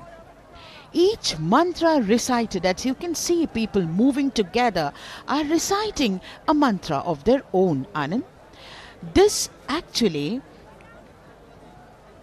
purifies their mind while they are walking together, talking together. As we celebrate this profound gathering of spirituality, we must also think of the legacy that we leave behind for the future generation. For the young India, it's essential to impart the values of cooperation, reverence and devotion, ensuring that the spirit of Kumbh continues to inspire. Look at the people, look at the congregations, look how they are walking together, immersed in spirituality, in belief, in devotion. That is Mahakumbh for all of us. And Anand, future generations must be anchored to this rich heritage to foster awareness of our cultural identity. That is of utmost importance. Educating our youth about the Kumbh ethos and values serves as a catalyst for preserving our united nation. Anand? जी बिल्कुल। थोड़ी बात अगर इस आयोजन की कर लें जो प्रयागराज में इस कुंभ का आयोजन किया गया है, तो श्रद्धालुओं की सुविधाओं को ध्यान में रखते हुए और प्रशासनिक कार्यों को बेहतर ढंग से आगे बढ़ाने के लिए एक अस्थायी जिले का गठन किया गया है। छोटे बच्चे भी हैं जो अपने अभिभावक का उंगली थामे इस ऐतिहासिक आयोजन का साक्षी बन रहे हैं। दूसरी तरफ अपने ईष्ट को ध्यान में रखकर इस त्रिवेणी में डुबकी लगा रहे हैं, पूजा अर्चना कर रहे हैं। इस महाकुंभ के आयोजन की बात कर रहे थे। जो अस्थायी जिला बनाया गया है उसका नाम रखा गया है महाकुंभ मेला। ये उत्तर प्रदेश का 76वां जिला बन गया है। इसे 4 महीनों के लिए ही बनाया गया है, यानी महाकुंभ की तैयारियों से लेकर मेले की समाप्त होने तक ये जिला रहेगा। और उसके बाद इसकी मान्यता समाप्त हो जाएगी। ऐसा विरले ही दुनिया में कहीं आपको उदाहरण मिलेगा जहां किसी एक आयोजन के लिए एक जिला बनाया जाए। और ये कोई छोटा जिला नहीं है, इसमें 4 तहसील क्षेत्रों के 67 गांवों को जोड़कर बनाया गया है। इसमें तहसील सदर के 25 गांव, तहसील सोराव के 3 गांव, तहसील फूलपुर के 20 गांव और करछना तहसील के 19 गांव शामिल किए गए हैं। इस अस्थायी जिले में प्रशासन वैसे ही काम कर रहा है जैसे दूसरे जिलों में करता है। कानून व्यवस्था मजबूत बनाए रखने के लिए नए जिले में अस्थायी रूप से पुलिस थाने और चौकियां बनाई गई हैं। 2019 में जब प्रयागराज में कुंभ हुआ था तो 30 गांवों को मिलाकर एक नया जिला बना था, लेकिन इस बार 67 गांव शामिल हैं। आप समझ सकते हैं कि कितना विशाल आयोजन है। 4000 हेक्टेयर क्षेत्र में यह कुंभ का आयोजन हो रहा है और सबसे बड़े अस्थायी नगर में 7 उपनगर हैं। शंकराचार्य नगर, महामंडलेश्वर नगर, आचार्य बाड़ा नगर, डांडी बाड़ा नगर, कल्पवासी नगर, खाक चौक नगर और रामानंद नगर। ये हैं 7 नगर इस महाकुंभ के आयोजन के लिए जो अस्थायी जिला बनाया गया है उसमें। जी वाकई, अगर तथ्यों की बात करें, 12 साल में 3 गुना बड़ा हुआ है ये महाकुंभ। 28 करोड़ से भी ज़्यादा श्रद्धालु आने का अनुमान लगाया जा रहा है। साथ ही अगर और तथ्यों की बात करें, वित्त की बात करें, तो इस बार महाकुंभ का बजट लगभग 5060 करोड़ रुपए तय किया गया है, जिसमें केंद्र सरकार के द्वारा 2100 करोड़ महाकुंभ के लिए दिए गए हैं। इस बार महाकुंभ मेले की अगर बात करें तो संपूर्ण क्षेत्रफल 40 वर्ग किलोमीटर किया गया है, जो कि पिछले महाकुंभ से 2.5 गुना ज़्यादा है। पांटून पुल की अगर बात करें तो इस महाकुंभ मेले में अब की बार 30 पांटून पुल बनाए गए हैं, जिनमें 15 पुल संगम के बेहद करीब बनाए गए हैं। पांटून पुल अस्थायी होते हैं और बड़े बड़े लोहे के पीपे पर पुल का स्ट्रक्चर तैयार किया जाता है। महाकुंभ मेले की अगर बात करें, समूचे प्रयागराज में 38,000 से ज़्यादा जवान तैनात किए गए हैं। 56 थाने बनाए गए हैं, 144 चौकियां बनाई गई हैं, 2 साइबर थाने भी अलग से बनाए गए हैं और हर थाने में साइबर डेस्क स्थापित की गई है। चूंकि अब की बार 6 स्नान होने हैं और सबसे अधिक भीड़, ऐसा अंदाज़ा लगाया जा रहा है कि 29 जनवरी को मौनी अमावस्या पर होगी। लगभग 4 करोड़ श्रद्धालु के आने की संभावना जताई जा रही है। इन सब को देखते हुए मेले में आर्टिफिशियल इंटेलिजेंस कैमरे लगाए गए हैं, जो कि हेड काउंट भी करते हैं और नज़र रखने में काफ़ी कारगर साबित होते हैं। AI based CCTV camera. अगर स्वच्छता की बात करें, चूंकि माननीय प्रधानमंत्री जी का ये हमेशा से नारा रहा है कि हमें स्वच्छ भारत बनाना है और स्वच्छ भारत बनाए रखना है। संकल्प को न सिर्फ सिद्ध करना है बल्कि प्रसिद्ध भी करना है, और इसी संकल्प की श्रृंखला में महाकुंभ में लगभग 1.5 लाख शौचालय बनाए गए हैं। इनमें 300 मोबाइल शौचालय हैं। साथ ही घाट पर करीब 10,000 चेंजिंग रूम्स भी बनाए गए हैं। हाईटेक खोया पाया केंद्र स्थापित किए गए हैं, जो कि कंप्यूटराइज्ड हैं, और अगर कोई व्यक्ति किसी भी सेक्टर में खो जाए तो उसकी जानकारी मेले के हर केंद्र पर होगी। LED पर उसकी फोटो भी प्रदर्शित की जाएगी। तो ऐसा है हमारा अब की बार का डिजिटल महाकुंभ, जिसमें आर्टिफिशियल इंटेलिजेंस का भी प्रयोग किया गया है, और विशेष रूप से जो वाक्यांश का प्रयोग किया जा रहा है प्रवीण जी, कि हम एक कदम परंपरा से भविष्य की ओर बढ़ाना चाहते हैं। क्योंकि जहाँ तक बात युवा शक्ति की है, जैसे कि हमारे साथी कमेंटेटर भी बात कर रहे थे, युवा शब्द का अगर उल्टा कर दिया जाए तो वो बन जाता है वायु। तो जिस प्रकार वायु में वेग है, वायु की जो शक्ति होती है, वही शक्ति, वही संकल्प शक्ति हमारे देश के युवाओं में है। तो युवाओं का धर्म से जुड़ना धर्म को और भी आगे ले जाने में कारगर साबित होगा। So you talked about all the preparation and hard work. Let me tell our viewers, Mayank, that Doordarshan has also worked rigorously, very hard work the entire team has done. You are watching Doordarshan and this live coverage on our YouTube channels also. This year Mahakumbh 2025 is a blend of ancient tradition and modern management with advanced technology. The event is being live streamed to millions of the people in the world by Doordarshan, and you can continuously watch it on our YouTube channels also along with Doordarshan. The Doordarshan team, government and local authorities have worked tirelessly to ensure smooth logistics for such a massive gathering, from well-organized camps to clean drinking water, healthcare facilities, which Mayank discussed in detail. So let us hear few people who are visiting here for Holy Dip, what they have to say in this chilly season.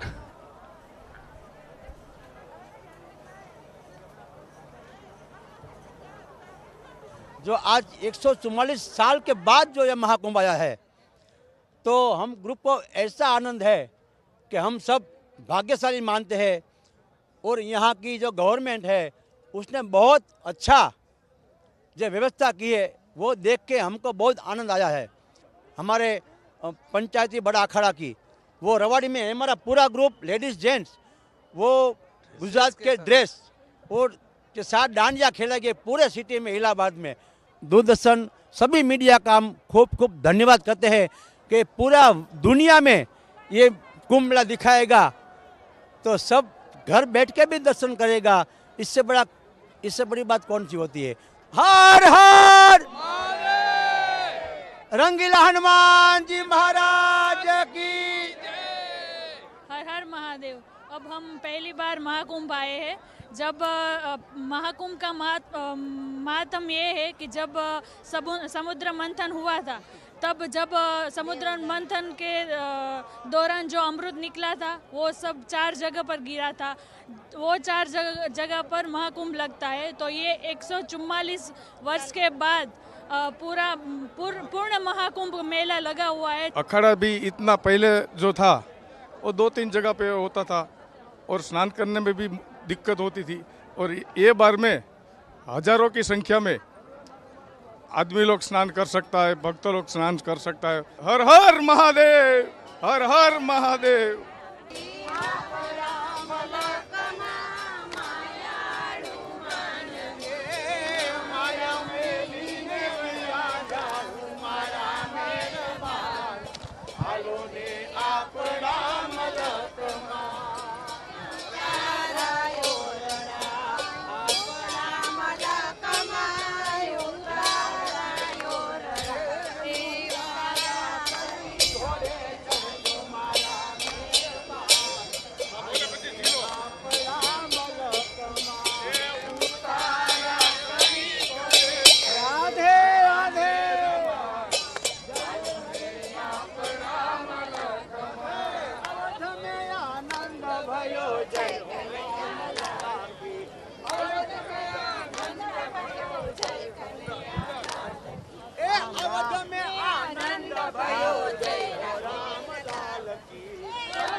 गण शिव शिव शंभु शंभु है महाकुंभ है।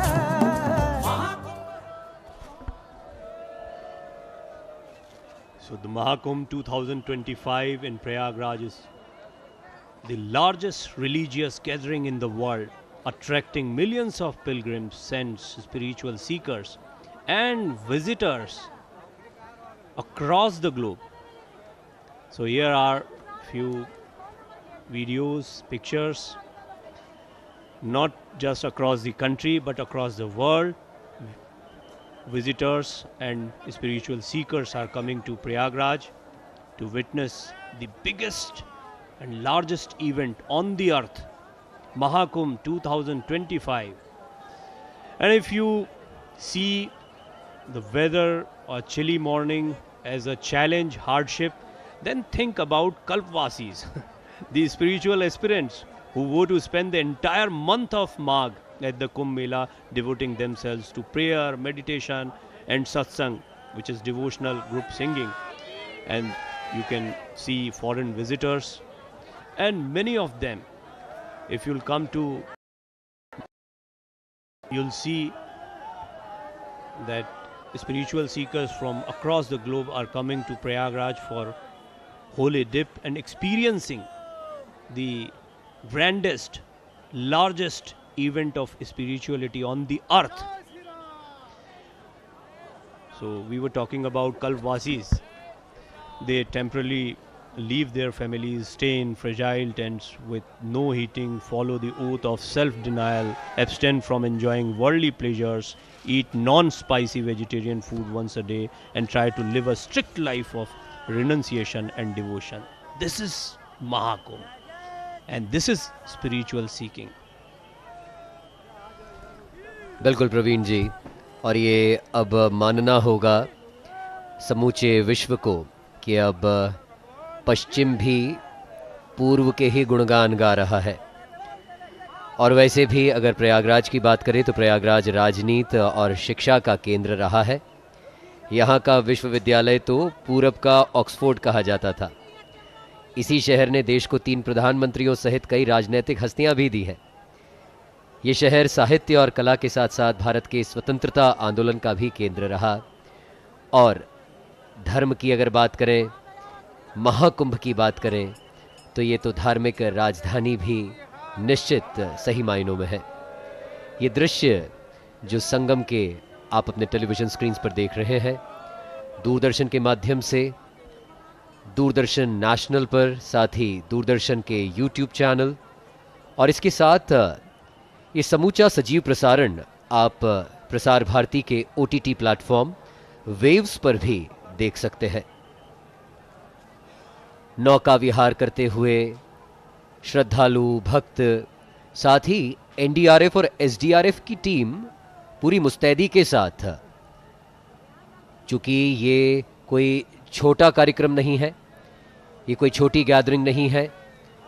करोड़ों की तादाद में श्रद्धालु आज संगम तट पर पहुंच रहे हैं स्नान के लिए। और कल जो अमृत स्नान होगा, जो राजसी स्नान होगा मकर संक्रांति का, आज से भी कई गुना ज़्यादा संख्या में श्रद्धालु संगम तट पर पहुंचेंगे डुबकी लगाने के लिए। तो समूची व्यवस्था संभाले हुए हैं NDRF और SDRF के जवान। प्रयागराज की बात करें तो देखिए झूमते हुए श्रद्धालु, क्योंकि निश्चित तौर पर जो हर्ष उल्लास और जो प्रसन्नता का भाव है, जो मन मस्तिष्क में उनके आज जो विचार चल रहे होंगे, क्योंकि 144 वर्षों के बाद ये पूर्ण महाकुंभ हुआ है। धर्म ध्वजा लहराते हुए श्रद्धालुओं के जत्थे पहुंच रहे हैं गंगा यमुना सरस्वती के इस संगम तट पर। और जो कोई श्रद्धालु प्रयागराज आता है प्रवीण जी, आमतौर पर देखा गया है कि संगम तट पर तो जाते ही हैं, स्नान तो करते ही हैं। प्रयागराज में कई अन्य पर्यटन स्थल भी हैं, जिसमें अगर शंकर विमान मंडपम की बात करें, वेणी माधव मंदिर की बात करें, संकट मोचन हनुमान जी, ललिता देवी मंदिर, आनंद भवन सहित कई यहाँ पर पर्यटन स्थल भी हैं, जहाँ पर अगर श्रद्धालु आते हैं महाकुंभ में हिस्सा लेने के लिए, स्नान करने के लिए, पवित्र डुबकी लगाने के लिए, तो ऐसी मान्यता है कि लेटे हुए हनुमान जी के दर्शन किए बगैर जो पुण्य फल की प्राप्ति है वो नहीं हो पाती या अधूरी रह जाती है। In fact, now we can, devote ourselves to Akshay Vat also, which wasn't possible for anybody, and nobody have seen. I mean, so many devotees haven't seen Akshay Vat for a long time. Now everybody can go there and see the Akshay Vat, Kalp Vraksh, and yes, of course, lete hue Hanuman ji or Bade Hanuman ji, also known as Bade Hanuman ji.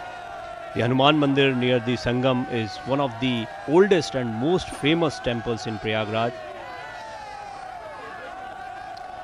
And while I was talking about Akshay Vat, it's located inside the Allahabad fort. The Akshay Vat is revered symbol of immortality. So while the Kalpvasis, we were discussing about Kalpvasis and pilgrims of the Kumbh renounce personal comforts for a few weeks. The hundreds of thousands of ascetics who throng the Kumbh Mela not only renounce personal comforts but also personal property. What is your experience? I mean, have you witnessed it before, or can you compare it with some other events you have seen? वाकई ये जो आपने कल्पवास की बात की, ये सही मायनों में कल्पवास का अर्थ ही है आध्यात्म में डूब जाना। कल्पवासी जितने भी अखिल विश्व से आज प्रयागराज पहुँचे हैं, या जो अलग अलग स्थानों पर कुंभ मेले का आयोजन होता है, नासिक की बात करें, हरिद्वार की बात करें, उज्जैन में जब कुंभ मेला लगता है, तो उद्देश्य होता है त्यागियों की तरह रहना, जीवन यापन करना है, आहार विचार शुद्ध हों, व्रत करें, जप तप करें, व्यसनों से दूर रहें, क्योंकि अंतरात्मा का शुद्धिकरण ये परम लक्ष्य होना चाहिए। क्योंकि जब तक हम मन के मैल को नहीं धोएंगे, जब तक आत्मा का शुद्धिकरण नहीं होगा, तब तक कितने ही पुण्य कर्म कर लें, कितने ही दान कर लें, अंतरात्मा का शुद्धिकरण परम लक्ष्य है। 12 वर्षों में ये महाकुंभ का मेला आयोजित किया जाता है, और जैसा कि हम बार बार बता रहे हैं कि ये 144 वर्ष के बाद पूर्ण महाकुंभ आयोजित किया जा रहा है। 12 वर्षों की महत्व की अगर बात करें तो हमारे साथियों ने भी बताया कि 12 वर्षों में चूंकि बृहस्पति सूर्य की परिक्रमा पूर्ण कर लेते हैं, तो 12 वर्षों में महाकुंभ का आयोजन होता है। साथ ही उल्लेख प्राप्त होते हैं, मान्यता है कि जयंत जब अमृत कलश बचा रहे थे दैत्यों से, दानवों से, तो उन्हें कलश को स्वर्ग तक पहुंचाने में 12 दिन का समय लगा था। और ऐसी मान्यता है कि देवताओं का एक दिन हम मनुष्यों के 1 साल के बराबर होता है। तो ऐसे 12 दिन बराबर 12 वर्ष हो गए, और 12 वर्षों के उपरांत ये जो ज्योतिषीय खगोलीय घटना, जो परिस्थितियां और स्थितियां निर्मित होती हैं, जिसमें हम महाकुंभ का आयोजन कर पाते हैं और महाकुंभ मेले का आनंद ले पाते हैं। एक और मान्यता महाकुंभ को लेकर प्रचलित है। शिव पुराण की कोटि रुद्र संहिता में उल्लेख प्राप्त होता है कि गौतम ऋषि को जब गौहत्या का पाप चढ़ा, तो उन्हें कहा गया कि आपको गंगा स्नान करना होगा, और गंगा स्नान करने से ही गौहत्या के पाप से आप मुक्त हो पाएंगे। ऐसे में महर्षि गौतम ने गंगा माता से प्रार्थना की और उनसे अनुरोध किया कि हे गंगा मैया, आप स्वर्ग से धरती पर आइए। गंगा मैया ने उनके अनुरोध को स्वीकार करते हुए जब वे धरती पर प्रकट हुईं और गौतम ऋषि ने गंगा स्नान कर अपने पापों को धोया, और उसके उपरांत जब गंगा मैया पुनः स्वर्ग को जाने लगी, तो उनसे अनुरोध पुनः गौतम ऋषि और उनके साथ जो अन्य लोग थे उन्होंने किया कि गंगा जी आप यहीं रह जाइए, धरती पर रह जाइए, क्योंकि कई ऐसे मनुष्य हैं जो अपने पापों को भोग रहे हैं। उन मनुष्यों के उद्धार हेतु, उन मनुष्यों के कल्याण हेतु, उन मनुष्यों के पाप के संहार हेतु गंगा जी आप धरती पर ही रुक जाइए। ऐसे में गंगा जी ने कहा, जो मान्यता है कि हर 12 वर्षों बाद आप सभी इकट्ठा होइए, और मैं हर 12 वर्ष के बाद धरती पर लौटूंगी, और आपके पापों को धोने का आपको ये पुण्य लाभ प्राप्त होगा। निश्चित तौर पर समुद्र मंथन की कथा भी प्रचलित है। जब दैत्यों और देवताओं के द्वारा समुद्र मंथन हुआ और जब अमृत कलश प्रकट हुआ, उसी अमृत कलश से जो बूंदें छलकी 4 जगहों पर, जहां हम महाकुंभ आयोजित करते हैं और आनंद ले पाते हैं। माना जाता है प्रवीण जी कि इस पुण्य काल में अगर कोई भी पुण्य कार्य किया जाए तो उसका फल कई गुना हो जाता है। कल मकर संक्रांति का महापर्व है, अमृत स्नान होगा, राजसी स्नान होगा, शाही ठाट बाट के साथ नागा साधु, महामंडलेश्वर, आचार्य महामंडलेश्वर, महंत, श्री महंत, अनेकानेक साधु संत जब इस पवित्र संगम में डुबकी लगाएंगे और उनके डुबकी लगाने के बाद आम श्रद्धालु डुबकी लगाएंगे, निश्चित तौर पर ये अविस्मरणीय पल होगा हमारे लिए, आपके लिए, हम सब के लिए जो दूरदर्शन के माध्यम से परोक्ष रूप से इस सजीव प्रसारण को देख पा रहे हैं। जी, so the entire team of Doordarshan worked very hard, rigorously for this live telecast, and you are continuously watching it on all the platforms of Doordarshan, whether it's our channel our YouTube channels, and of course the OTT platform Waves. So Mayank belongs to Ujjain, so he must have seen many Sinhas, and he knows about it very well. We'll discuss about it. But you are talking about the importance of Kumbh Mela. So in recent days, Kumbh Mela listed in the representative list of UNESCO's Intangible Cultural Heritage of Humanity. The Intergovernmental Committee for the Safeguarding of the Intangible Cultural Heritage under UNESCO has inscribed Kumbh Mela on the representative list of Intangible Cultural Heritage of Humanity during its 12th session held at Jeju, South Korea from 4 to 9 December 2017. So the inscription of Kumbh Mela was recommended by the expert body, which examine in details the nomination submitted by members of state. So it's a procedure. So a procedure could be anything, but you can witness the importance here. There is an estimate, Mayank, that 40 crore people could come and visit this Mahakumbh 2025, and it's a huge number. So as I was asking you, so you must have witnessed many Sinhas, and you are from Mahakal Nagri, and this is Venugopal's Nagri. How you compare both the events and big event? That's also huge.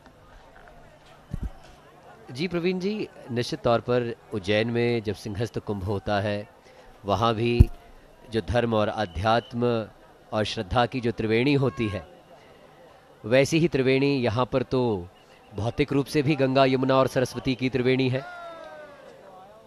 शंख ध्वनि हो रही है, हर ओर उल्लास का भाव है। प्रयागराज में त्रिवेणी संगम के साथ, जैसा कि आपने उल्लेख किया, अक्षय वट भी है। अक्षय वट की पौराणिक और धार्मिक मान्यता है। जितने भी श्रद्धालु प्रयागराज पहुंचते हैं, संगम में स्नान करते हैं, ऐसी मान्यता है कि अक्षय वट के तो दर्शन मात्र से ही मानव को अक्षय पुण्य की प्राप्ति होती है। जिस प्रकार से प्रयागराज में अक्षय वट है, उसी प्रकार से उज्जैन में सिद्ध वट है। तो दोनों ही जगह की ये एक समानता कही जा सकती है कि दोनों जगह कुंभ मेले का आयोजन होता है, दोनों जगह वट वृक्ष है। इसी के चलते अगर अक्षय वट की बात करें तो अक्षय वट अकबर के किले की सेना के अधिकार क्षेत्र में होने के चलते कई लोग इस वट वृक्ष के दर्शन नहीं कर पाते थे, लेकिन वर्तमान समय में ये हम सब अपना सौभाग्य माने कि हम अक्षय वट का दर्शन हम सभी के लिए अब सुलभ हो गया है। इस वक्त ये सजीव दृश्य आप देख पा रहे हैं। जो सेना के जवान हैं, जो ज़िला प्रशासन है, जो पुलिस प्रशासन है, सभी अतिथि देवो भव की जो हमारी परंपरा है, जो हमारी संस्कृति है, उसको चरितार्थ करते हुए दिखाई दे रहे हैं। क्योंकि विश्व के कोने कोने से यहाँ श्रद्धालु पहुँचे हैं पवित्र डुबकी लगाने के लिए, और किसी भी असुविधा का उन्हें सामना ना करना पड़े। जो उत्साह लेकर वो आए हैं, जिस मनोभाव से वो आए हैं, जिस प्रसन्न चित्त रवैये से वो यहाँ आए हैं, वही प्रसन्नता लौटते हुए भी उनके चेहरों पर बरकरार रहे। क्या महिला, क्या पुरुष, क्या बच्चे, क्या बूढ़े, सभी के सभी लालायित हैं, उत्साहित हैं इस पवित्र संगम में डुबकी लगाने के लिए।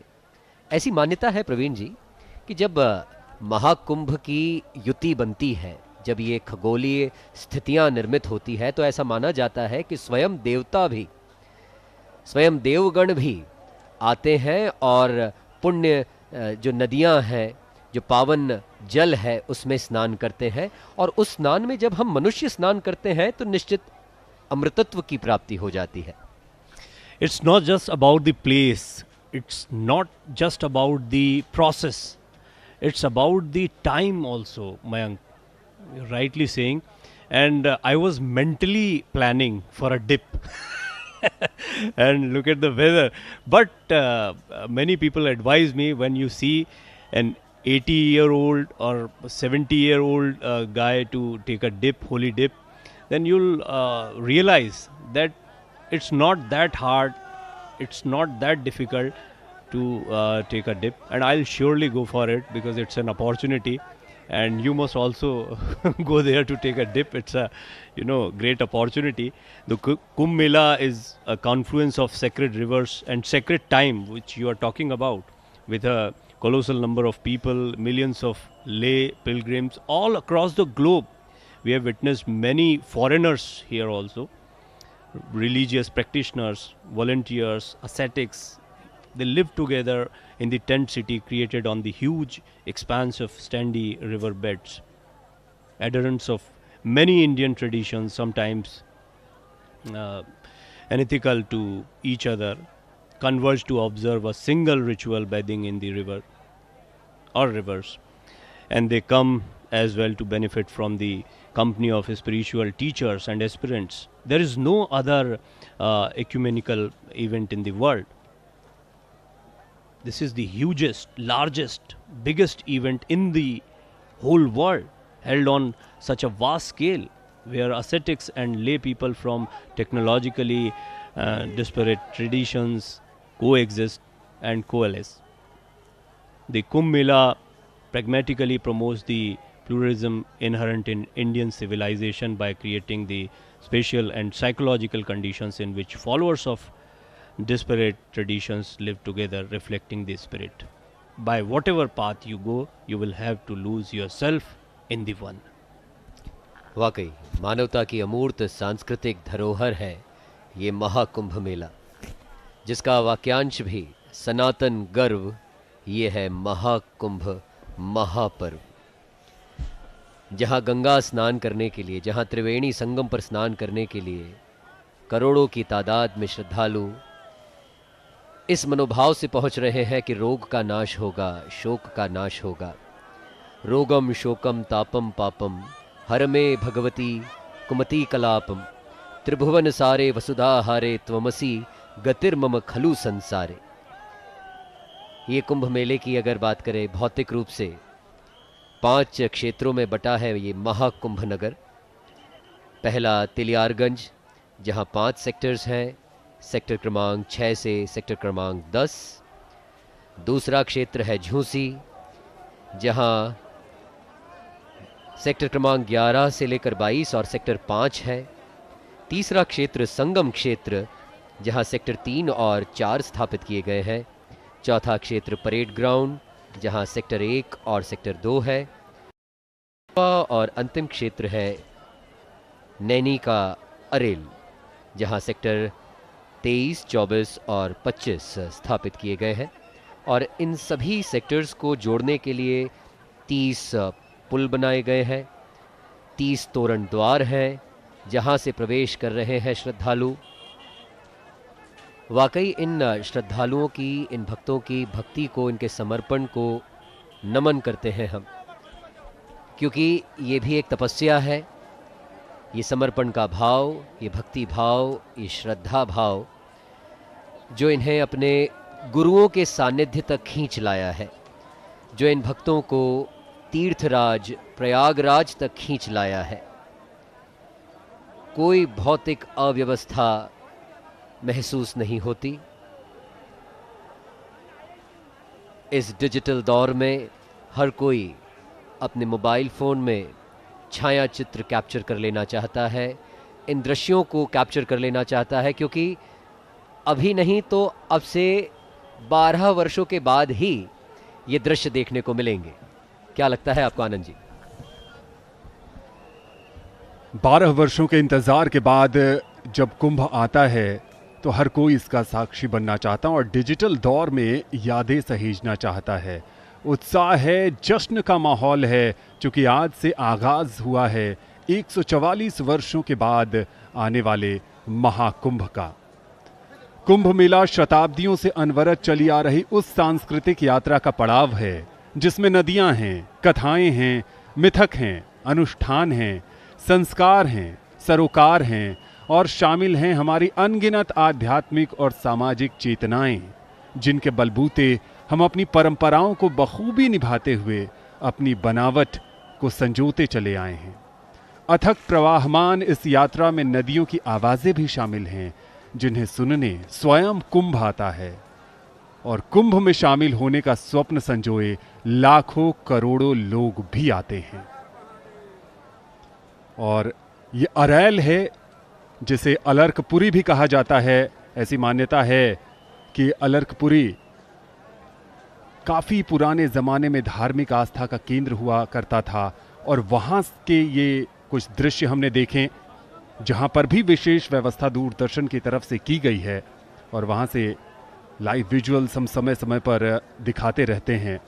इस अद्भुत अप्रतिम अलौकिक यात्रा में शामिल होता है 12 वर्ष का इंतजार।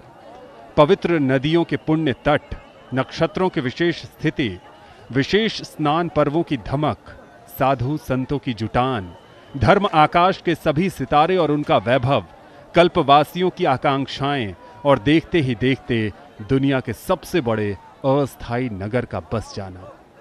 12 बरस के बाद आने वाले इस अपने हर पड़ाव पर यह यात्रा लोक उत्सव में बदल जाती है, जिसमें भारतीय संस्कृति कुलांचे भरती, अटखेलियां करती, पूरे विश्व को स्वयं में समाहित कर लेने की ताकत दिखा देती है। सच तो यह है कि इस लोकोत्सव में वसुधैव कुटुंबकम की भारतीय अवधारणा सहजता के साथ चरितार्थ होती है। समय जैसे जैसे आगे बढ़ता जा रहा है, वैसे वैसे बड़ी तादाद में श्रद्धालु, देश और विदेश से आए श्रद्धालु त्रिवेणी में आस्था की डुबकी लगा रहे हैं। कोई कहां से आया है, कहां जाएगा, कुछ पता नहीं।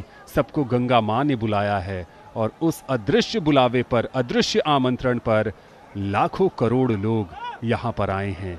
कुछ गुरु से दीक्षा प्राप्त कर रहे हैं तो कुछ सत्य की खोज और गुरु की खोज में भी इस महाकुंभ में आए हैं। और इन सब में एक बात जो बहुत विशेष है, किसी के भी चेहरे पर कोई शिकन नहीं है, कोई शिकायत का भाव नहीं है। और यही तो सही मायनों में कल्पवासियों की पहचान है कि मन में किसी प्रकार की शिकायत का भाव ना हो, क्योंकि कुंभ मेला सिर्फ नदी में पवित्र स्नान के बारे में नहीं है, बल्कि अपनी आध्यात्मिक जड़ों से जुड़ने, आस्था को नवीनीकृत करने और मन की शांति पाने के बारे में भी है। कई हिंदुओं के लिए, कई सनातनियों के लिए कुंभ मेले में भाग लेना एक आजीवन सपना होता है, एक तीर्थ यात्रा जो वे अपनी आध्यात्मिक मान्यताओं की पुष्टि करने और आशीर्वाद प्राप्त करने के लिए करते हैं। ये उत्सव, ये त्योहार अनुष्ठानों, जुलूसों और आध्यात्मिक प्रवचनों को देखने का एक अनूठा अवसर भी प्रदान करता है। पिछले 1 माह में प्रयागराज साक्षी हुआ कई अखाड़ों की प्रवेशाई का। राजसी वैभव, राजसी ठाट बाट के साथ जब संतों का, साधुओं का, नागा साधुओं का प्रवेश प्रयागराज में हुआ और समूचे मार्ग से, मुख्य मार्गों से होते हुए उनका जुलूस, उनकी प्रवेशाई गाजे बाजे के साथ, घोड़े, हाथी, ऊंट, समस्त वाद्य यंत्रों का वादन, और जब साधुओं का, संतों का जत्था छावनी पहुंचा, वाकई वो अवसर, वो दृश्य अविस्मरणीय रहे। महाकुंभ एक ऐसा समागम है जहां हिंदू संतों और गुरुओं की शिक्षाओं को लाखों अनुयायियों के साथ साझा किया जाता है। इसी के साथ यह आध्यात्मिक विरासत का अनुभव करने के लिए एक साथ आने का अवसर है। कुंभ मेला सिर्फ एक धार्मिक आयोजन नहीं, ये शांति, एकता और आध्यात्मिक जागृति का वैश्विक प्रतीक है। सन 2025 में जब प्रयागराज में लाखों लोग इकट्ठा हो रहे हैं, तो दुनिया एक बार फिर धरती पर सबसे बड़ी शांतिपूर्ण सभा देखेगी। और यहां पर हर उम्र के लोग हैं। एक पिता अपने छोटे से बच्चे को कंधे पर उठाए इस ऐतिहासिक आयोजन का साक्षी बनाने लाया है। वो भविष्य के सपने को एक मूर्त रूप देने की कोशिश में लगा है। दूसरी तरफ हम लगातार बात कर रहे हैं भारत की युवा पीढ़ी की, वो युवा पीढ़ी जिस पर देश को नाज है। भारत दुनिया का सबसे युवा राष्ट्र है और उस युवा पीढ़ी में सनातन धर्म के प्रति ये आस्था देखते ही बन रही है, वो उत्साह देखते ही बन रहा है।